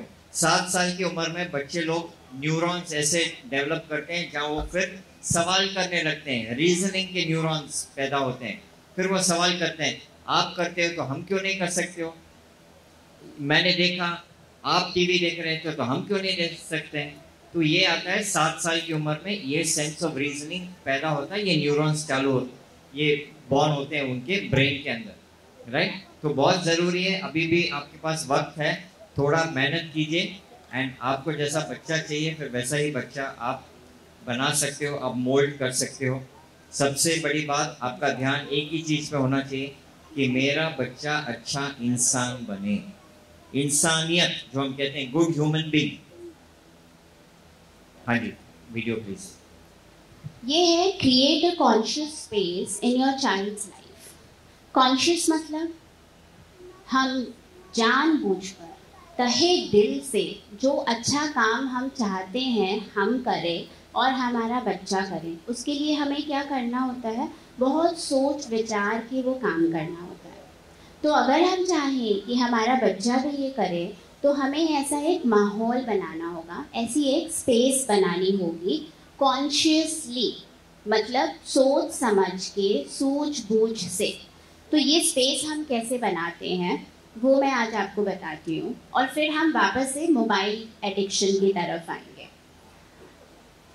ये जो पहले साल होते हैं बच्चों के, बर्थ से लेके 6 साल, ये सबसे इम्पॉर्टेंट साल होते हैं। यहाँ पे अगर हम एक्सपेक्ट करें बच्चा डिसिप्लिन सीखे, मैनर सीखे, बड़ी बड़ी बातें सीखे, तो क्या ये एक्सपेक्टेशन ज़्यादा बड़े नहीं है हमारे बच्चों से? है? मैं ये नहीं कहती कि 3 साल के बच्चे नहीं सीख सकते हैं, सीख सकते हैं, सीखेंगे तभी जब हम उन्हें ऐसी स्पेस देंगे, ऐसा माहौल बनाएंगे। लेकिन ये जो चीज़ें, ये साल बच्चे के दिमाग में क्या चलता है, मैं आज आपको वो बताती हूँ। जैसे एकदम शुरुआत में मैम ने कहा था हम बच्चों को कैसे समझें, उस बड़े सवाल का ये छोटा सा जवाब बताती हूँ मैं आपको। तो जब बच्चे बड़े हो रहे होते हैं, उनकी ज़िंदगी में कुछ बड़े ख्वाब नहीं होते, मैं बड़ा होके ये बनूंगा, या बड़ा बंगला लेना है, या बाहर घूमने जाना है, नहीं। उनकी छोटी सी दुनिया होती है लेजर में। अब यहाँ देखोगे, और मैंने रियल लाइफ इमेजेस लिए हैं इसमें, ये बच्चा पत्थरों से खेल रहा है, सिर्फ पत्थर से खेल रहा है, नॉन मटेरियलिस्टिक चीज़ खरीद के नहीं लाए हैं हम, ये लेजर। उनको ऐसी खुली स्पेस दीजिए, नीड टाइम, समय, हमारा समय बच्चे को चाहिए, तब वो बच्चा वैसे ग्रो करेगा जैसा हम चाहते हैं। बच्चे के सामने आप एक प्रेजेंट रखो और अपनी प्रेजेंस रखो। बच्चा प्रेजेंस चूज करेगा, प्रेजेंट नहीं। प्रेजेंट मतलब गिफ्ट। बच्चा आपकी प्रेजेंस चूज करेगा कि हाँ नहीं, मम्मा 1 घंटा मेरे साथ खेले, या मम्मा मुझे 1 घंटे मोबाइल दे दें। अगर एडिक्शन नहीं है तो बच्चा हमेशा मम्मा और पापा को चूज करेगा ओवर अ मोबाइल। नेक्स्ट, बच्चे को फ्रीडम दे। फ्रीडम क्या चीज़ की दे? जैसा वो करना चाहे, घूमना चाहे, हम उसे रोके टोके नहीं। सब म्यूजिक, ऑडियो थोड़ा सा पीछे ले जाए।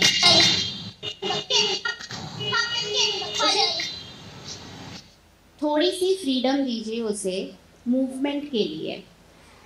कहीं अगर एक पडल दिख जाए, बारिश का मौसम है, एक गड्ढे में थोड़ा पानी बच्चा छपाक से कूदेगा उसमें। कितने पेरेंट्स ने ऐसा देखा है? और किसी भी पेरेंट को यहाँ ऐसा लगा है कि उन्होंने कभी कह दिया अरे नहीं कीचड़ में पाँव न डालो, मत करो, गंदे हो जाओगे? कुछ पेरेंट्स ने ऐसा कहा। ठीक है, वो चाहते हैं बच्चे गंदे नहीं हो, गलत नहीं है, लेकिन क्या होगा वो जो 10 सेकेंड की उसकी मस्ती है, जैसे आपने इस वीडियो में देखा था, कितना खुश था वो बच्चा। घर जाके पाँव धो देंगे ना, कपड़े बदल देंगे ना। बच्चों को ग्रो करने दीजिए, उन्हें रोके टोके नहीं, और ऐसा माहौल दीजिए। अब वो उस छोटे से पडल में जंप करता तो उसे कुछ नहीं होता, लेकिन अगर बड़ा गड्ढा होता तो क्या हम उसे कूदने देंगे?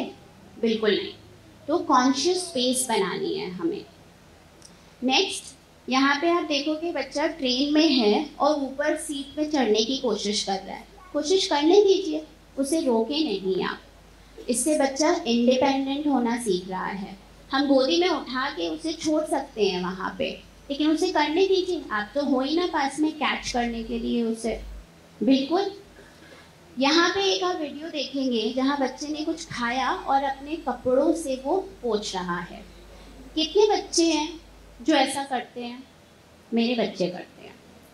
और कितने पेरेंट्स हैं जो उन्हें कहते हैं कि हाथ धो लो, कपड़े गंदे हो गए हैं, कल ही तो नया लेके आए थे। बिल्कुल। लेकिन इसका मतलब ये नहीं हम उसे रोज ये करने दें। अगर ऐसा हुआ है तो हम क्या कहेंगे बच्चे को? अब आप मुझे बताएंगे। अगर बच्चा खाना खा के अपने कपड़ों से हाथ पोंछ रहा है तो हम उसे क्या कहेंगे?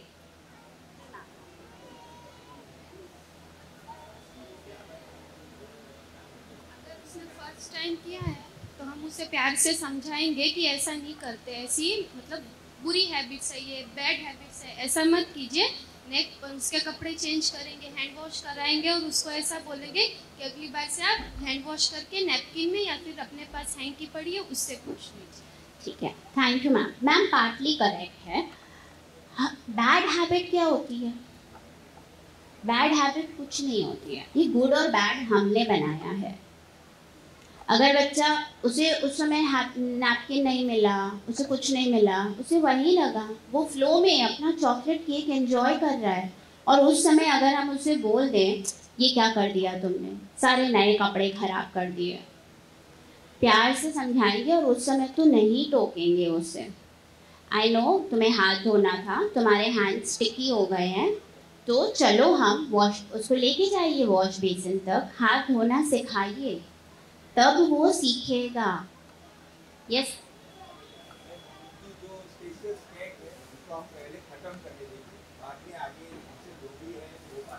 बिल्कुल सही। वो अपना एंजॉय कर रहा है, उसे एंजॉय करने दीजिए, उसे बीच में सिखाना मत शुरू कीजिए। वो रिदम ही भूल जाएगा। उसे अगली बार जब वो केक खाएगा तो वो केक नहीं एंजॉय करेगा, वो इतना कॉन्शियसली सोचेगा कि पहले हाथ कहाँ धोना है मुझे। ठीक है, कपड़े दाग अच्छे हैं, सर्फ एक्सेल धुल जाएंगे, चिंता मत कीजिए उसकी। अब जो 7 और 8 साल वाली उम्र होती है ना, बच्चे सोचने लगते हैं, उनका दिमाग पहले तो वूम में डेवलप हो चुका है, गर्भ में, बट बाहर की जो चीज़ें होती है ना, उनको वो सोचने लगते हैं और समझने लगते हैं। तो उनको भी वो स्पेस देनी होगी कि आसपास में हम जो देख रहे हैं वो हम सीख रहे हैं और हम क्या सीख रहे हैं। और ये एज होती है जब बच्चों के बड़े सो कॉल्ड उटपटांग सवाल आते हैं, तो हमें लगता है अरे इस सवाल का जवाब मैं कैसे दूँ, ये तो सही नहीं है। अच्छा तुम अभी बहुत छोटे हो, तुम्हें जानने की ज़रूरत नहीं है। अगर बच्चा कोई ऐसा एक सवाल लाए जहाँ आप अनकंफर्टेबल हो जाते हैं, तो बच्चे को बोलिए हाँ तुम ये सुनना चाहते हो, एक्चुअली है ना मुझे भी नहीं पता, मैं जवाब सोच के तुम्हें ज़रूर बताऊंगी। ठीक है, तो जो सवाल आपको लग रहा है कि उस समय नहीं करें या ये बड़े उसकी उम्र का सवाल नहीं है, तो इसका मतलब ये कि उसने कहीं तो सुना है, कहीं तो देखा है। उसकी उस समय की उस इंक्विजिटिवनेस को ख़त्म ना करें। आप अगर मेंटली प्रिपेयर्ड नहीं हो ऐसे किसी सवाल का जवाब देने के लिए, आप बोलिए मैं सोच के समझ के सीख के तुम्हें वापस ज़रूर बताऊंगी। तो उनके ऐसे सवालों के जवाब आप ज़रूर दें। और अगर हम ये ऐसे सवालों के जवाब नहीं देते ना, हम उनकी लाइफ को कॉम्प्लिकेट कर रहे होते हैं। अब हम कहते हैं मेरा बच्चा अपने आप नहीं खेलता, अकेला नहीं खेलता, हम उन्हें मौके नहीं देते हैं खेलने के लिए। यहाँ ये बच्चा फर्श पे स्केच पेन से कर रहा है और कोई प्रॉब्लम नहीं है इस बच्चे की मदर को, क्योंकि ये साफ हो जाएगा, ये दाग अच्छे हैं, ठीक है। अगर बच्चा अपने आप खेल रहा है, उसे खेलने दीजिए, जाके उसके खेल में मत देखिए। और ये जो बात आई थी कि हम जब ट्रैवल करते हैं तो हम पहले सोच लेते हैं कि अरे इतनी लंबी जर्नी है, 10 घंटे 12 घंटे एक रात कैसे निकालेंगे, ये खिलौने ले लो, वो ले लो। वहाँ मैम ने कहा उन्होंने सिर्फ बुक्स ली थी और उन्होंने मोबाइल नहीं देखा, इसलिए बच्चे ने मोबाइल नहीं देखा। नेक्स्ट टाइम जब गाड़ी में बच्चे को बैठा रहे हो, म्यूज़िक मत चलाइएगा, FM मत चलाइए, बच्चे को खिड़की से बाहर देखने दीजिए। यहाँ ये बच्चा बस में ट्रैवल कर रहा है और बाहर देख रहा है, और ये बच्चा मेरा है। और ये मुझे कह रहा था मम्मा देखो कितना बिग ट्री, और उसी हफ्ते उसने चेरी ब्लॉसम एक वर्ड सीखा था, फ्लावर्स, जो पिछले महीने बारिश से पहले बहुत सूरत में देखने मिलते हैं। और उसने बोला मम्मा 100s of cherry blossom trees. और अगर वहीं मैं उसे एक मोबाइल दे के बैठा देती तो वो मिस कर देता इस चीज़ को। उसने काऊ देखी, उसने एम्बुलेंस देखी, ये जो चीज़ें उसने मुझे बताई, ये मैं उन चीज़ों की बात कर रही हूँ। बच्चे ऐसे सीखेंगे। नेक्स्ट टाइम किसी भी ट्रिप में जा रहे हो, 1 घंटे के लिए भी गाड़ी का सफ़र कर रहे हो, म्यूज़िक मत चलाइए, बच्चों से बात भी मत कीजिए। बच्चों को बोलो चलो विंडो से देखते हैं क्या हो रहा है। कितनी बिल्डिंग देखेंगे, बिल्डिंग के शेप्स भी बता देंगे वो आपको। तो ये टेंशन ख़त्म कि 1 रात का सफ़र है, बच्चों के साथ हम कैसे तय करेंगे। और उन्हें ये स्पेस देनी बहुत ज़रूरी है हमें। यहाँ इस बच्चे को मैंने छोड़ दिया, वो गाय देख रहा है, खुला मैदान देख रहा है, लेकिन अब ऐसी कोई सिचुएशन आती है, वो रिस्की था, बालकनी में बच्चा खड़ा है, हम उसे छोड़ नहीं देंगे, हम उस पर नज़र रखेंगे, लेकिन वो जो ऑब्जर्व कर रहा है वो उसे देखने देंगे। तो कॉन्शियसली हम वहाँ पर प्रेजेंट है और कॉन्शियसली हमने बच्चे को वो स्पेस दी है कि वो बच्चा ऑब्जर्व कर रहा है और वो सीख रहा है अपने आप। एक जो ग्रैटिट्यूड की बात की थी मैंने, एक ये छोटा सा ऑडियो सुनते हैं।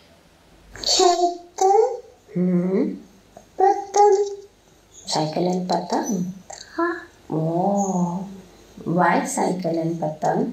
मम्मा आज मैंने लॉलीपॉप लाया था, तुम भी बोलो। हाँ। Thank you lollipop. ये मेरा छोटा बेटा है। जब ये 3 साल का था, मैंने ग्रैटिट्यूड बहुत पहले शुरू किया था।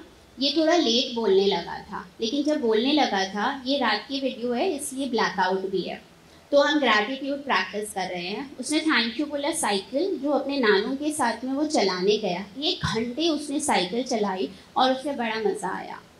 और ये जनवरी की बात है, जब हम पतंग उड़ा रहे थे, उसके नानू ने उसको पतंग ला के दी। वो पतंग को थैंक यू बोल रहा है क्योंकि उसने पहली बार ही वो देखी और उसने उड़ाई और उसके लिए।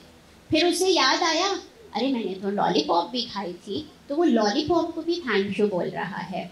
अभी वो छोटा है। फिर मैंने उसे ये भी सिखाया कि नानू आपके लिए लेके आए, भैया ने आपसे लॉलीपॉप शेयर की, आप उनको भी थैंक यू बोलिए। तो ये मुश्किल नहीं है करना, और ये जब हम उन्हें सिखाएंगे तो वो बहुत अच्छे से सीख जाएंगे। और ये मैं लाइव वीडियोस, ये मेरे बच्चों की वीडियो है, इसमें जितने भी आपने सीन्स देखे हैं दोनों मेरे बच्चे हैं। और मेरे भी ऐसे बहुत मुश्किलें आई हैं, मैंने भी मेरा एंगर लूज़ किया है उनके सामने, लेकिन कॉन्शियसली सब कुछ गेन हो सकता है। और अब मैं गुस्सा नहीं करती हूँ। अगर कभी मेरे बच्चे को लगता है ना मम्मा को गुस्सा आ रहा है, मेरा बच्चा कह देता है, मेरा बड़ा बेटा 5.5 साल का है, वो मुझे कहता है मम्मा आई एम राइट हियर, आप मुझसे कुछ शेयर करना चाहते हो। बच्चे समझते हैं, आपका गुस्सा भी समझेंगे, आपका दुख भी समझेंगे और आपके आंसू भी समझेंगे। कब? जब आप उन्हें अपना वक्त दोगे तब। कितने लोग घर में sorry and thank you practice करते हैं एकदम ईमानदारी से? बात नहीं चाहिए। कितने लोग नहीं प्रैक्टिस करते? कितने लोग नहीं प्रैक्टिस करते हैं? ठीक, कोई बात नहीं, आज से आप शुरू करेंगे। हाँ जी, आज से आप शुरू करेंगे। तो सबसे बड़ी सीख क्या है? ये पूरा जो पेरेंटिंग हुआ सवेरे से अभी तक, लास्ट 1.5 घंटे में जो भी हुआ, सबसे बड़ी सीख क्या है?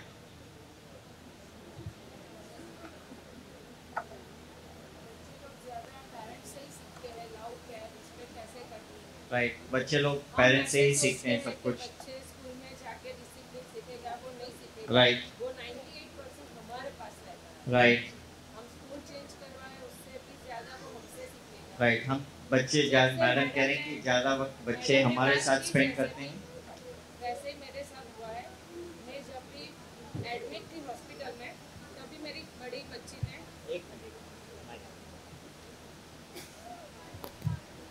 जैसे मैडम ने बात की है, जैसे मेरी बच्ची थी बड़ी है, मैंने एडमिट हुआ, मुझे फीवर है, मुझे 5 दिन हॉस्पिटल में रखा था। तो जैसे मैं घर में सब काम करती हूँ वो वैसे ही करती है, सब ठीक कर देते हैं।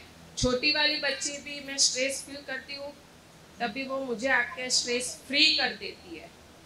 जब मैंने सीखा है, सिखवाया है, तब वो मुझे स्ट्रेस फ्री कर सकती है। जैसे आपने बोला गुस्सा नहीं करना है, पर जो चीज़ है हमारे कंट्रोल में नहीं है उसको हमें लीव कर देना चाहिए। उससे हम पकड़ लेते हैं तो हम ज़्यादा स्ट्रेस में फील कर देते हैं और वो ज़्यादा गुस्सा हम बच्चों पे निकालते हैं।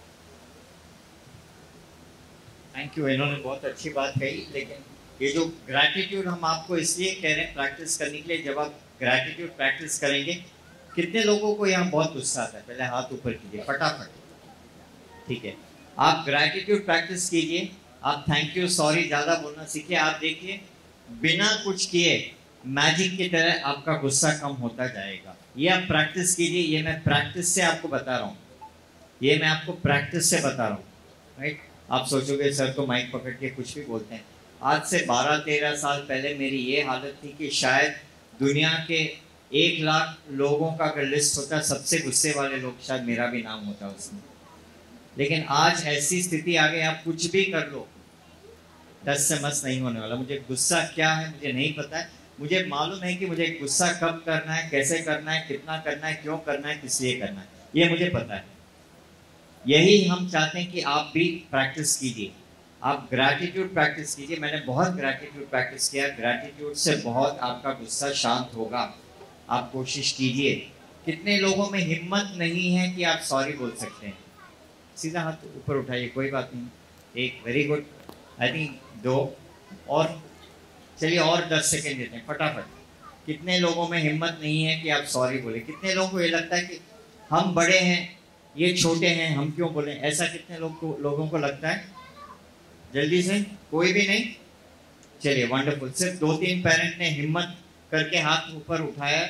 मुझे मालूम है कि और भी लोग हैं शायद हाथ ऊपर नहीं उठाना चाहते हैं। एटलीस्ट 2 पेरेंट्स के लिए एक क्लैप कीजिए प्लीज। बिल्कुल बनता है पूरे पब्लिक में एक्सेप्ट करना कि हाँ मैं अभी ठीक नहीं हूँ, मुझे सुधार लाना है। इसका यही मतलब है पब्लिक में एक्सेप्ट करना कि हाँ अभी मैं बिल्कुल, मेरे लाइफ में सुधार आएगी, होगा मेरे लाइफ में सुधार, इसका यही मतलब है। तो wonderful, thank you. Please gratitude practice कीजिए। Thank you so much. Now, good night. I love you.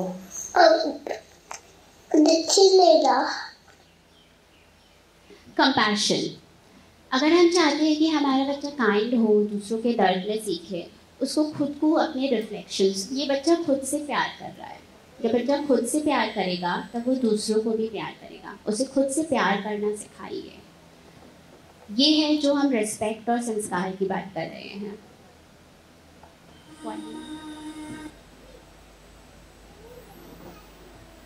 अब हमने बच्चे को इस धरती पे ले आया है तो हमारी रिस्पॉन्सिबिलिटी है खाना, मटेरियलिस्टिक खाना पीना, अच्छी परवरिश देना, अच्छे स्कूल में पढ़ाना, बड़ा करना, काबिल बनाना। ये तो हम सब करेंगे क्योंकि उस बच्चे ने नहीं बोला मुझे लेकर आओ इस धरती पे, हम लाना चाहते थे उसे, तो ये हमारी रिस्पॉन्सिबिलिटी है।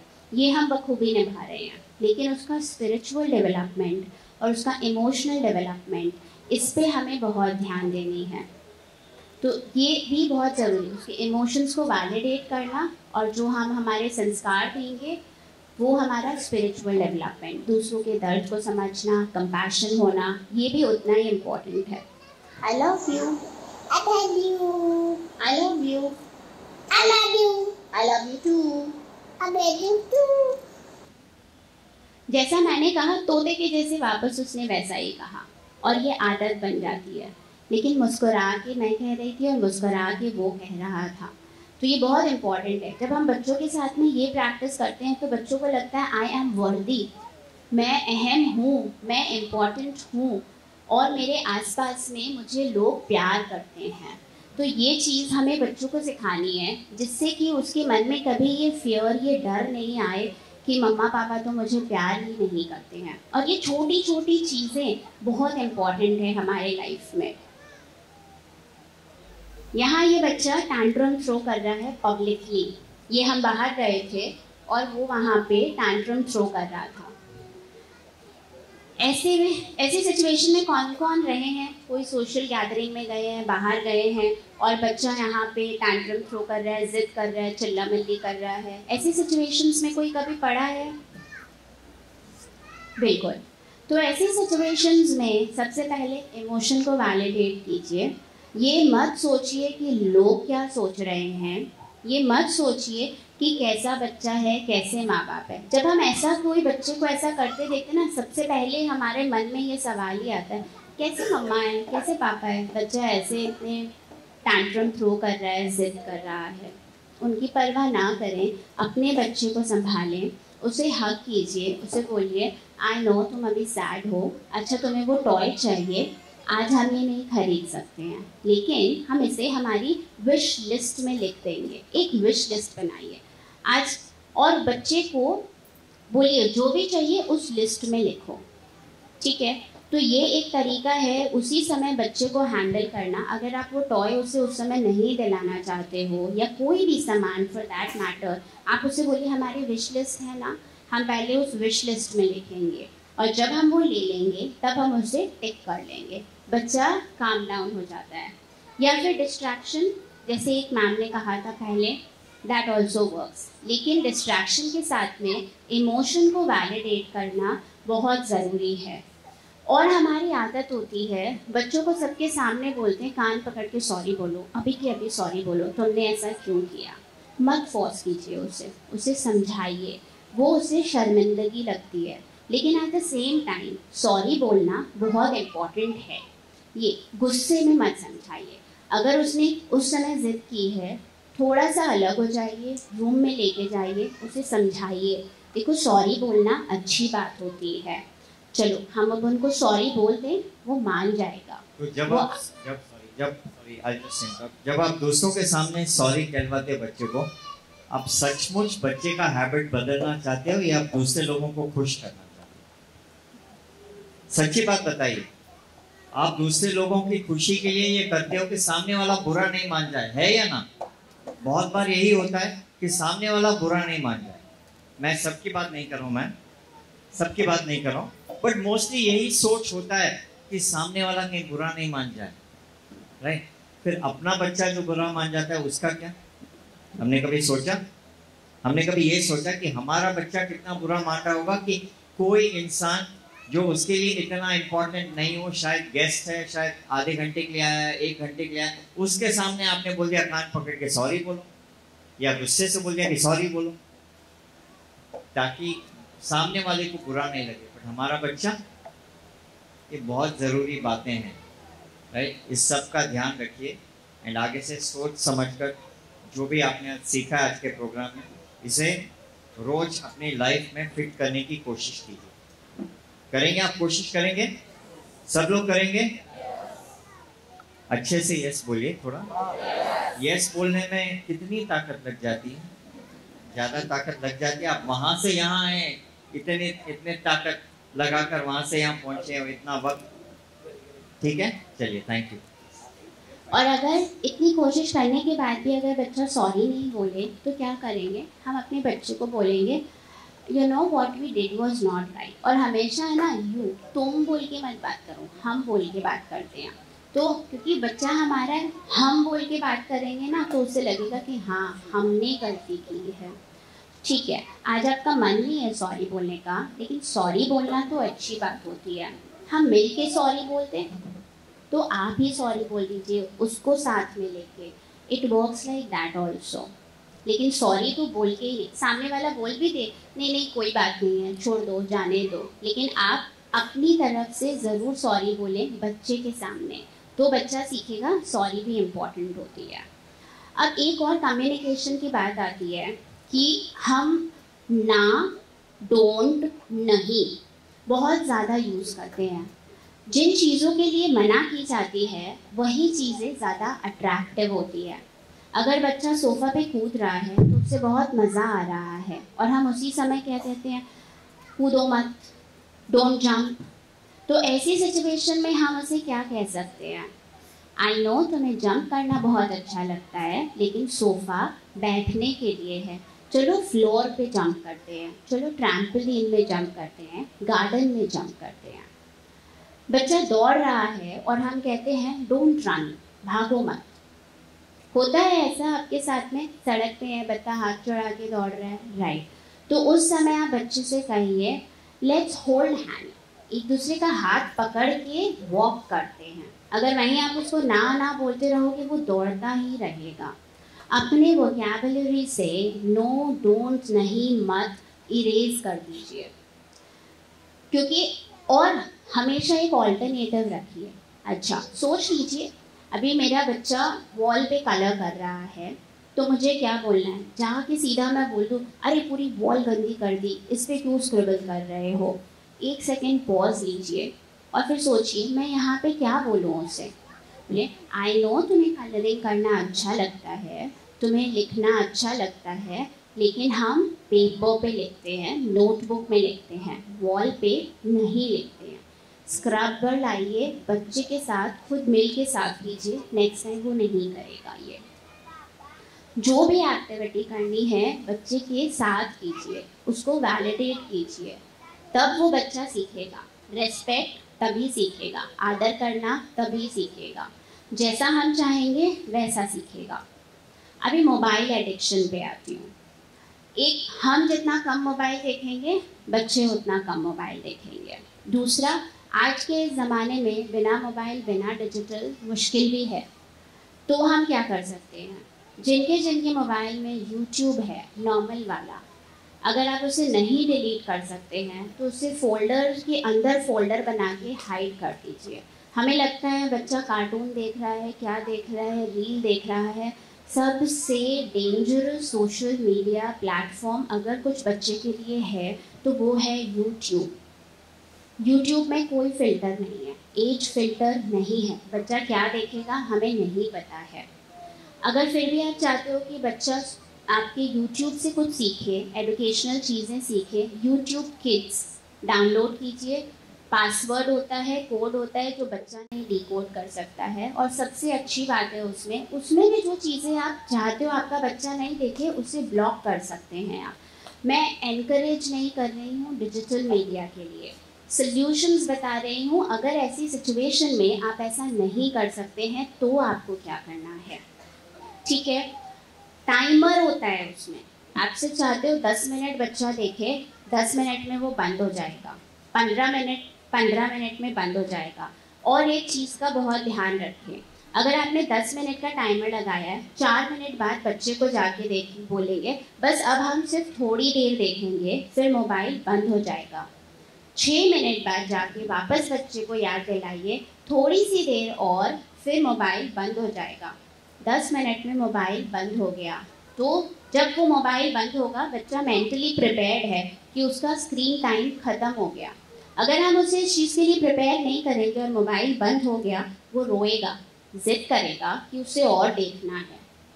तो अगर हम चाहें कि बिना रोए बिना गुस्सा किए बच्चा मोबाइल खुद आपके हाथ में ला के दे दे, उसके लिए ये बहुत इम्पोर्टेंट। किसी पार्टी में भी जा रहे हैं, गार्डन में भी जा रहे हैं, 10 मिनट पहले से बच्चे को आप बोलना शुरू कर दीजिए अब हम थोड़ी देर में घर जाएंगे। 3 बार 4 बार 5 बार बच्चा मेंटली प्रिपेयर्ड हो जाता है, और तब हम टैंट्रम वहाँ पे ख़त्म कर सकते हैं। दूसरा, एक हमने बचपन से सुना है दूर से टीवी देखना चाहिए। कितनी दूर से देखना चाहिए? कितनी दूर से देखना चाहिए? जो भी टीवी की साइज होती है, जैसे सपोज ये इतना बड़ा टीवी अगर मेरे घर में लगा है तो इसकी 5 गुना डिस्टेंस, उतना distance is the right distance to watch any gadget. लेकिन अगर इतने बड़े टीवी घर में है तो मतलब घर के बाहर बैठ के हम टीवी देख रहे हैं, राइट? घर में तो जगह ही नहीं होगी फिर बैठ के देखने की। छोटी टीवी लाइए। नेक्स्ट, जब भी आपको टेलीविजन में इन्वेस्ट करना है, छोटी टीवी लेके आइएगा। और दूसरी चीज़, अगर बच्चा मोबाइल में जो कार्टून देख रहा है आप स्मार्ट टीवी में प्ले कर सकते हो तो आप उसमें प्ले कीजिए। मोबाइल का ऑप्शन लास्ट होता है। जो भी उसे देखना है इसमें लगाइए तो आपको भी पता रहेगा बच्चा देख क्या रहा है। टीवी हमेशा ड्राइंग रूम में देखेगा, बेडरूम में नहीं देखेगा, अकेले नहीं देखेगा। मोबाइल कभी भी अकेला नहीं देखेगा बच्चा। तो ये है हमारा डिस्टेंस रूल। अगर आपकी मोबाइल 6 इंच की है तो 6 इंच इंटू 5 उतनी डिस्टेंस पे मोबाइल रख दीजिए और बच्चा वहाँ से मोबाइल देखेगा। आई लेवल पे, नीचे ऊपर नहीं, आई लेवल पे देखेगा। तो आप ऐसे एक पोजीशन में बच्चे को बैठाइए, अगर उसे मोबाइल देखना है तो आई लेवल पे देखे और उतने डिस्टेंस से। आईपैड से देख रहा है तो same with iPad, distance matters.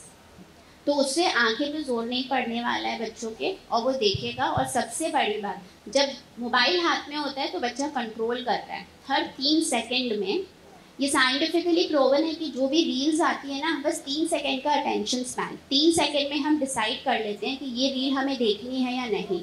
बच्चा भी डिसाइड करता है और स्क्रॉल अप करने लग जाता है। जब मोबाइल हाथ में नहीं होगा तो ये कंट्रोल छूट जाएगा, पेशेंस डेवलप हो जाएगा। आज के ज़माने में पेशेंस बच्चों में और बड़ों में इसीलिए नहीं है क्योंकि इंस्टेंट ग्रैटिफिकेशन चाहिए। 3 सेकंड में हम डिसाइड कर लेते हैं कि ये रील हमें देखनी है या नहीं। हमारा ये पेशेंस 0 लेवल पे है अभी। तो ये बहुत इम्पॉर्टेंट है। Third rule, illumination. जब हम कहते हैं कि अंधेरे में टीवी मत देखा करो, हमने ये सुन के हम बड़े हुए हैं, रोशनी में देखा करो। तो कितनी लाइट जलानी है? जितनी हमारी मोबाइल स्क्रीन की जो लाइट है उससे 3 गुना ज़्यादा लाइट हमारे रूम में होनी चाहिए। उससे आंखों पे जोर नहीं पड़ेगा। रात को यहाँ जितने भी नेटफ्लिक्स, प्राइम, लाइव, सोनी देखने वाले पेरेंट्स हैं, अंधेरे में न देखें।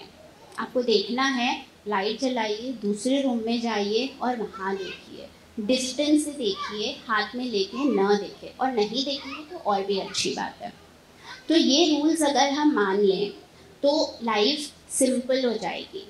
दूसरा, जब भी आपको लगे कि आपका बच्चा मोबाइल मांग रहा है, बोर्ड गेम्स खेलिए, लूडो खेलिए, बहुत सारे गेम्स होते हैं, कैरम बोर्ड खेलिए। ये सारी चीज़ें उनके साथ आप मिल के खेलिए। क्वालिटी टाइम आप उनके साथ ऐसे स्पेंड कर पाएंगे और किसी भी तरह से नहीं। मोबाइल एडिक्शन छुड़ाने का सबसे अच्छा तरीका यही है और सिर्फ यही एक तरीका है। आप अपने बच्चे के साथ टाइम स्पेंड कीजिए, उसे जो एक्टिविटीज़ अच्छी लगती है। मोबाइल का टाइम ख़त्म हुआ, एक एक्टिविटी सेट कर दीजिए। इसके बाद हम मोबाइल देखने के बाद हम कलरिंग करेंगे, कलरिंग के बाद हम साइकिलिंग करेंगे, फिर थोड़ा सा होमवर्क करेंगे। उसका एक रूटीन बनाइए, उसको उस रिदम में लेके आइए। तब ये बहुत इम्पॉर्टेंट हो जाता है कि हम अच्छे से परवरिश कर रहे हैं। इन छोटी छोटी चीज़ें, ये छोटी छोटी चीज़ें बहुत अहम है। और क्या ये डिफ़िकल्ट है? कितने लोगों को लगता है कि आज हमने जो भी डिस्कस किया है एकदम नामुमकिन है, पॉसिबल ही नहीं है करना, या हमारी बहुत एनर्जी या टाइम वेस्ट हो जाएगी उसमें। एक बहुत ज़रूरी बात, बच्चे को कौन सिखाता है कि क्या सही है और कौन क्या सही नहीं है? कौन सिखाता है? मम्मी पापा सिखाते। फिर वही मम्मी पापा और कुछ कर रहे हैं, तब बच्चे के माइंड में क्या आएगा? यही मुझे सिखाते हैं कि क्या सही है क्या सही नहीं है, ये कर रहे हैं, मतलब मैं भी कर सकता हूँ, है कि नहीं? क्योंकि हम ही उन्हें सिखाते हैं ये मत करो ये करो, और फिर हम ही और कुछ कर रहे हैं। तो बच्चा तो यही सोचेगा ना, हाँ मम्मी पापा ही सिखाते हैं कि ये मत करो और ये करो, और ये ऐसे कर रहे हैं, कोई स्मोक कर रहा है, कोई और कुछ कर रहा है, मतलब हाँ मैं भी बड़ा होकर स्मोक कर सकता हूँ क्योंकि मेरे पापा भी करते हैं, मतलब इट इज एक्सेप्टेबल। वो पान पराग जर्दा खाते हैं, मैं भी खा सकता हूँ, अभी मेरी उम्र नहीं है पर हाँ मैं खा सकता हूँ क्योंकि पापा कर रहे हैं और पापा ही मुझे बोलते हैं कि क्या सही है क्या सही नहीं है। ये बात आप मानते हो? बच्चे का दिमाग ऐसे ही सोचेगा कि ये लीगल है, ये करते हैं तो मतलब मैं भी कर सकता हूँ क्योंकि तो मेरे पापा हैं और ये मुझे सिखाते हैं कि ये करो और ये मत करो। आपको कनेक्शन समझ में आ रहा है? राइट? थोड़ा बच्चे के दिमाग के हिसाब से सोचना सीखिए। और ये हमेशा सही नहीं है कि क्योंकि मैं बड़ा हूँ मैं जो बोलता हूँ वही सही है, नहीं। ये बात भी अपने दिमाग से हटा दीजिए कि मैं बड़ा हूँ, मैं जो भी बोलता हूँ मैं सही बोलूँ, मैं मुझे मालूम है। हमें गुस्से में बोलते हैं ना, क्या बोलते हैं? पापा मैं हूँ या तुम हो? बोलते हो नहीं बोलते हो?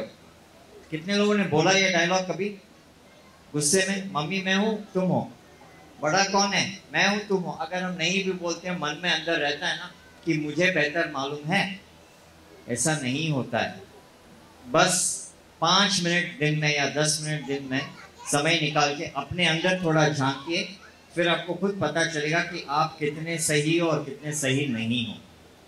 इसीलिए शुरू में भी मैंने बोला बच्चे को समझने से पहले खुद को समझना जरूरी है कि हम क्या सही कर रहे हैं, हम क्या सही नहीं कर रहे हैं, बच्चे के लिए क्या सही है, बच्चे के लिए क्या सही नहीं है। जो बच्चा मेरे व्यवहार से पिक करेगा और उसे कॉपी करेगा, ये बहुत जरूरी है। आप लोग कोशिश करेंगे? राइट? एंड सबसे जरूरी बात आज के पेरेंटिंग का, एक शब्द में सबसे अहम बात क्या है? हाँ जी, ग्रैटिट्यूड। उससे भी ज्यादा जरूरी खुद को बदलना। अच्छा, ये खुद को बदलना उससे भी जरूरी, अच्छा इंसान उससे भी जरूरी। एक शब्द,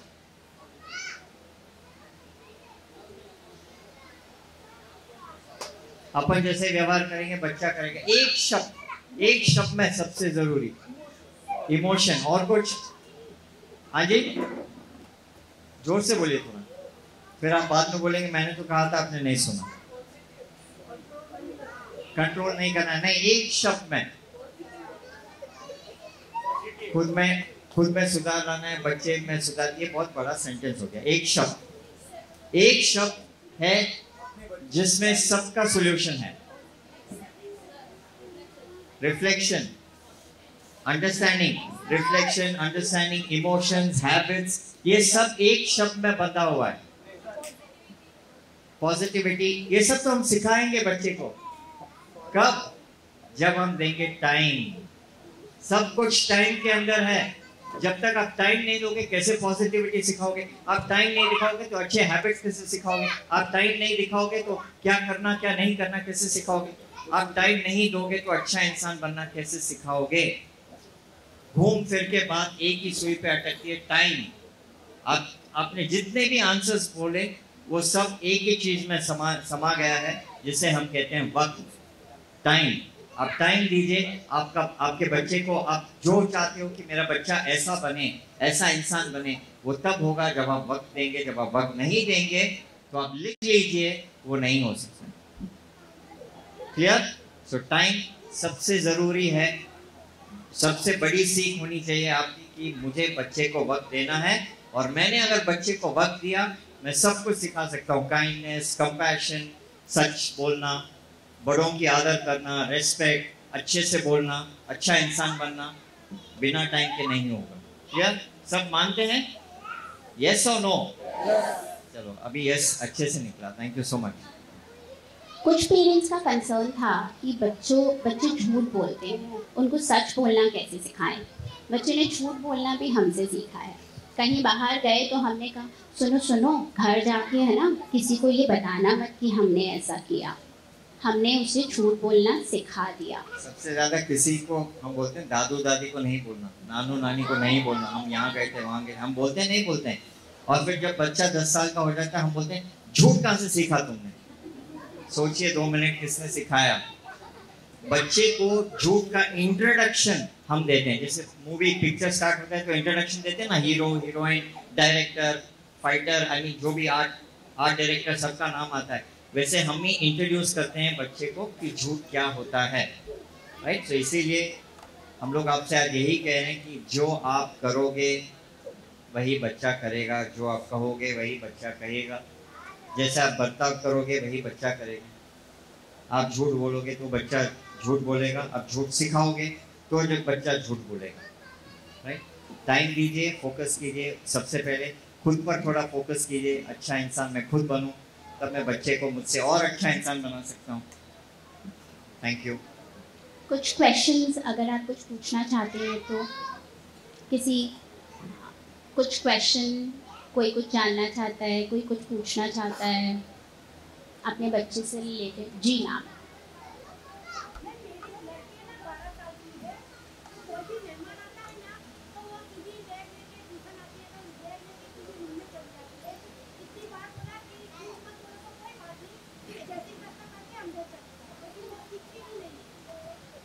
तो उसने या तो शुरू में कभी सीखा नहीं होगा, ये एक बात हो सकती है। थोड़ी सी शाय नेचर की है और वो जिस एज में अभी है, टीनेज की तरफ वो जा रही है, तो वो एक रीज़न हो सकता है क्योंकि इस समय में थोड़े हार्मोनल चेंजेस होते हैं बॉडी में, जब बच्चे खुद थोड़े से सिक्लूड या अकेले या वैसे रहना चाहते हैं। तो उसे थोड़ा टाइम दीजिए, उसके साथ बैठ के उससे बात कीजिए, उसके मन में क्या चल रहा है वो बात कीजिए, क्योंकि ये जो टीनेज होती है उनको हैंडल करने के तरीके थोड़े से डिफरेंट होते हैं। और ये हम ना सोचे कि अगर बच्चा हमारा किसी से नहीं बात कर रहा है तो मतलब वो आदर नहीं कर रहा है गेस्ट का। नहीं, बच्चों को टाइम दीजिए, उसे समझाइए, उसे पूछिए कि तुम क्यों नहीं जाना चाहती हो, तुम्हें क्या अच्छा नहीं लगता, या तुम्हें गेस्ट अच्छे नहीं लगते घर में आना। उसके मन की बात को जानना बहुत इम्पोर्टेंट है। तो अगर बच्चा कुछ नहीं करना चाह रहा है तो उसे फोर्स मत कीजिए, पहले उससे जानिए कि प्रॉब्लम कहाँ है, तब आप उसे समझाइए वापस कि ये क्यों ज़रूरी है या ये क्या चीज़ है। और कोई question? I hope I answered your question ma'am. और कोई क्वेश्चन है? कोई कुछ जानना चाहता है? कोई ऐसी सिचुएशन जो हम नहीं टैकल कर पाते हैं?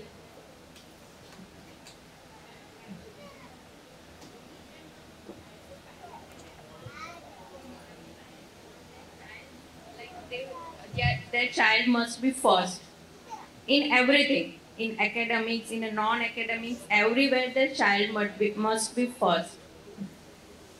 Alright, I'll answer that if you don't mind. So, competition. मेरा बच्चा फर्स्ट आना चाहिए क्लास में, सेकंड, थर्ड, टॉप 5 में आना चाहिए। बच्चों को ना हम ये नहीं सिखाते कि आपको एक दूसरे से मिलकर कैसे रहना। हम कोलैबोरेशन नहीं सिखाते, हम कंपटीशन सिखाते हैं। बच्चों को कोलैबोरेशन सिखाइए कि एक दूसरे के साथ मिलके कैसे रहना है, एक दूसरे के साथ मिलके कैसे खेलना है।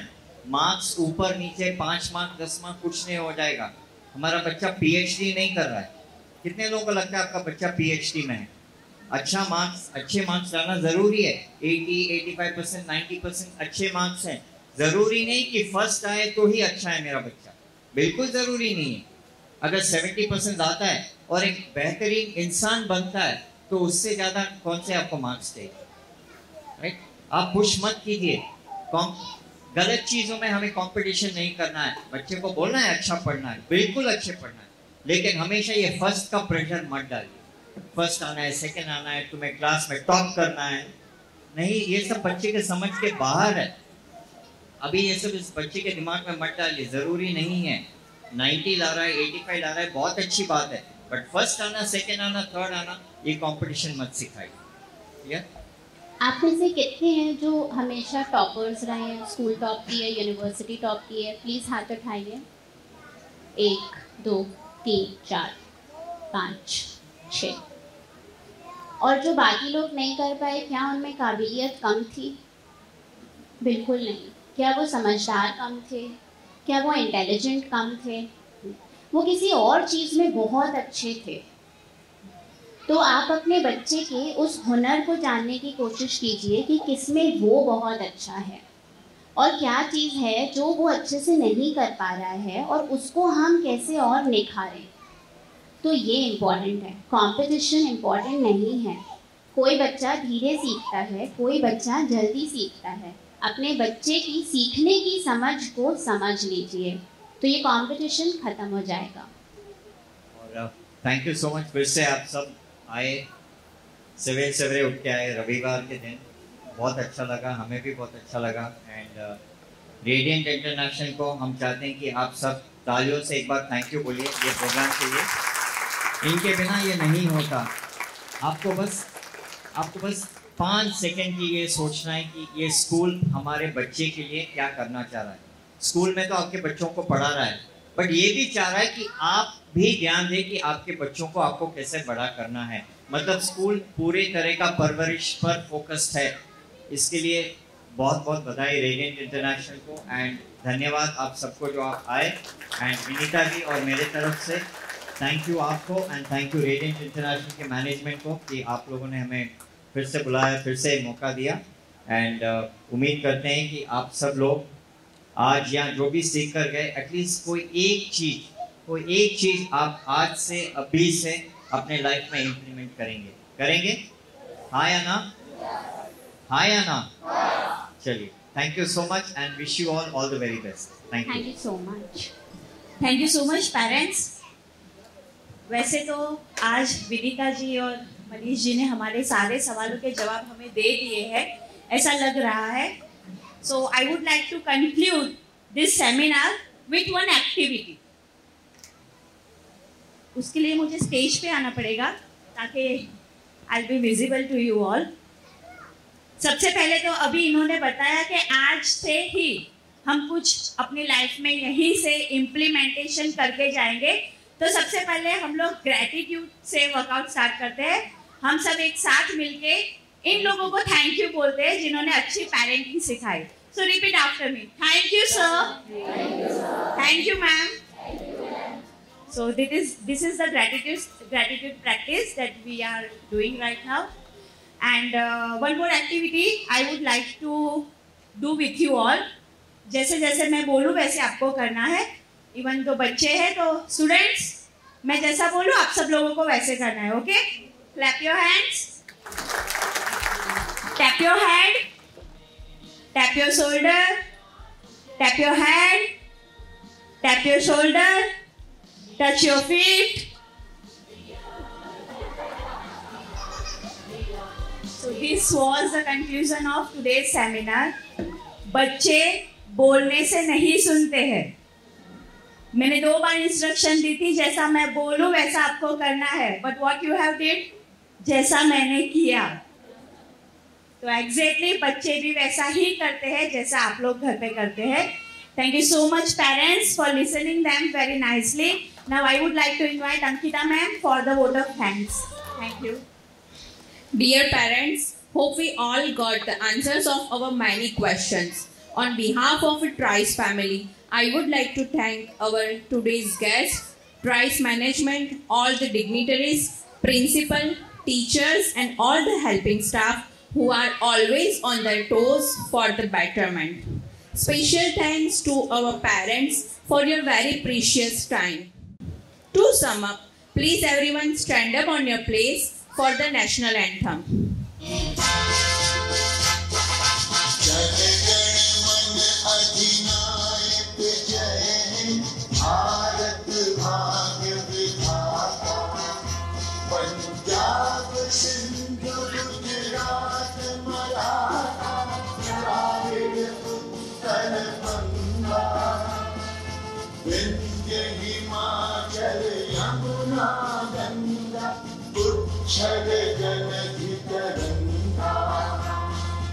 तव शुभ नामे जागे, तव शुभ आशीष मांगे, गाहे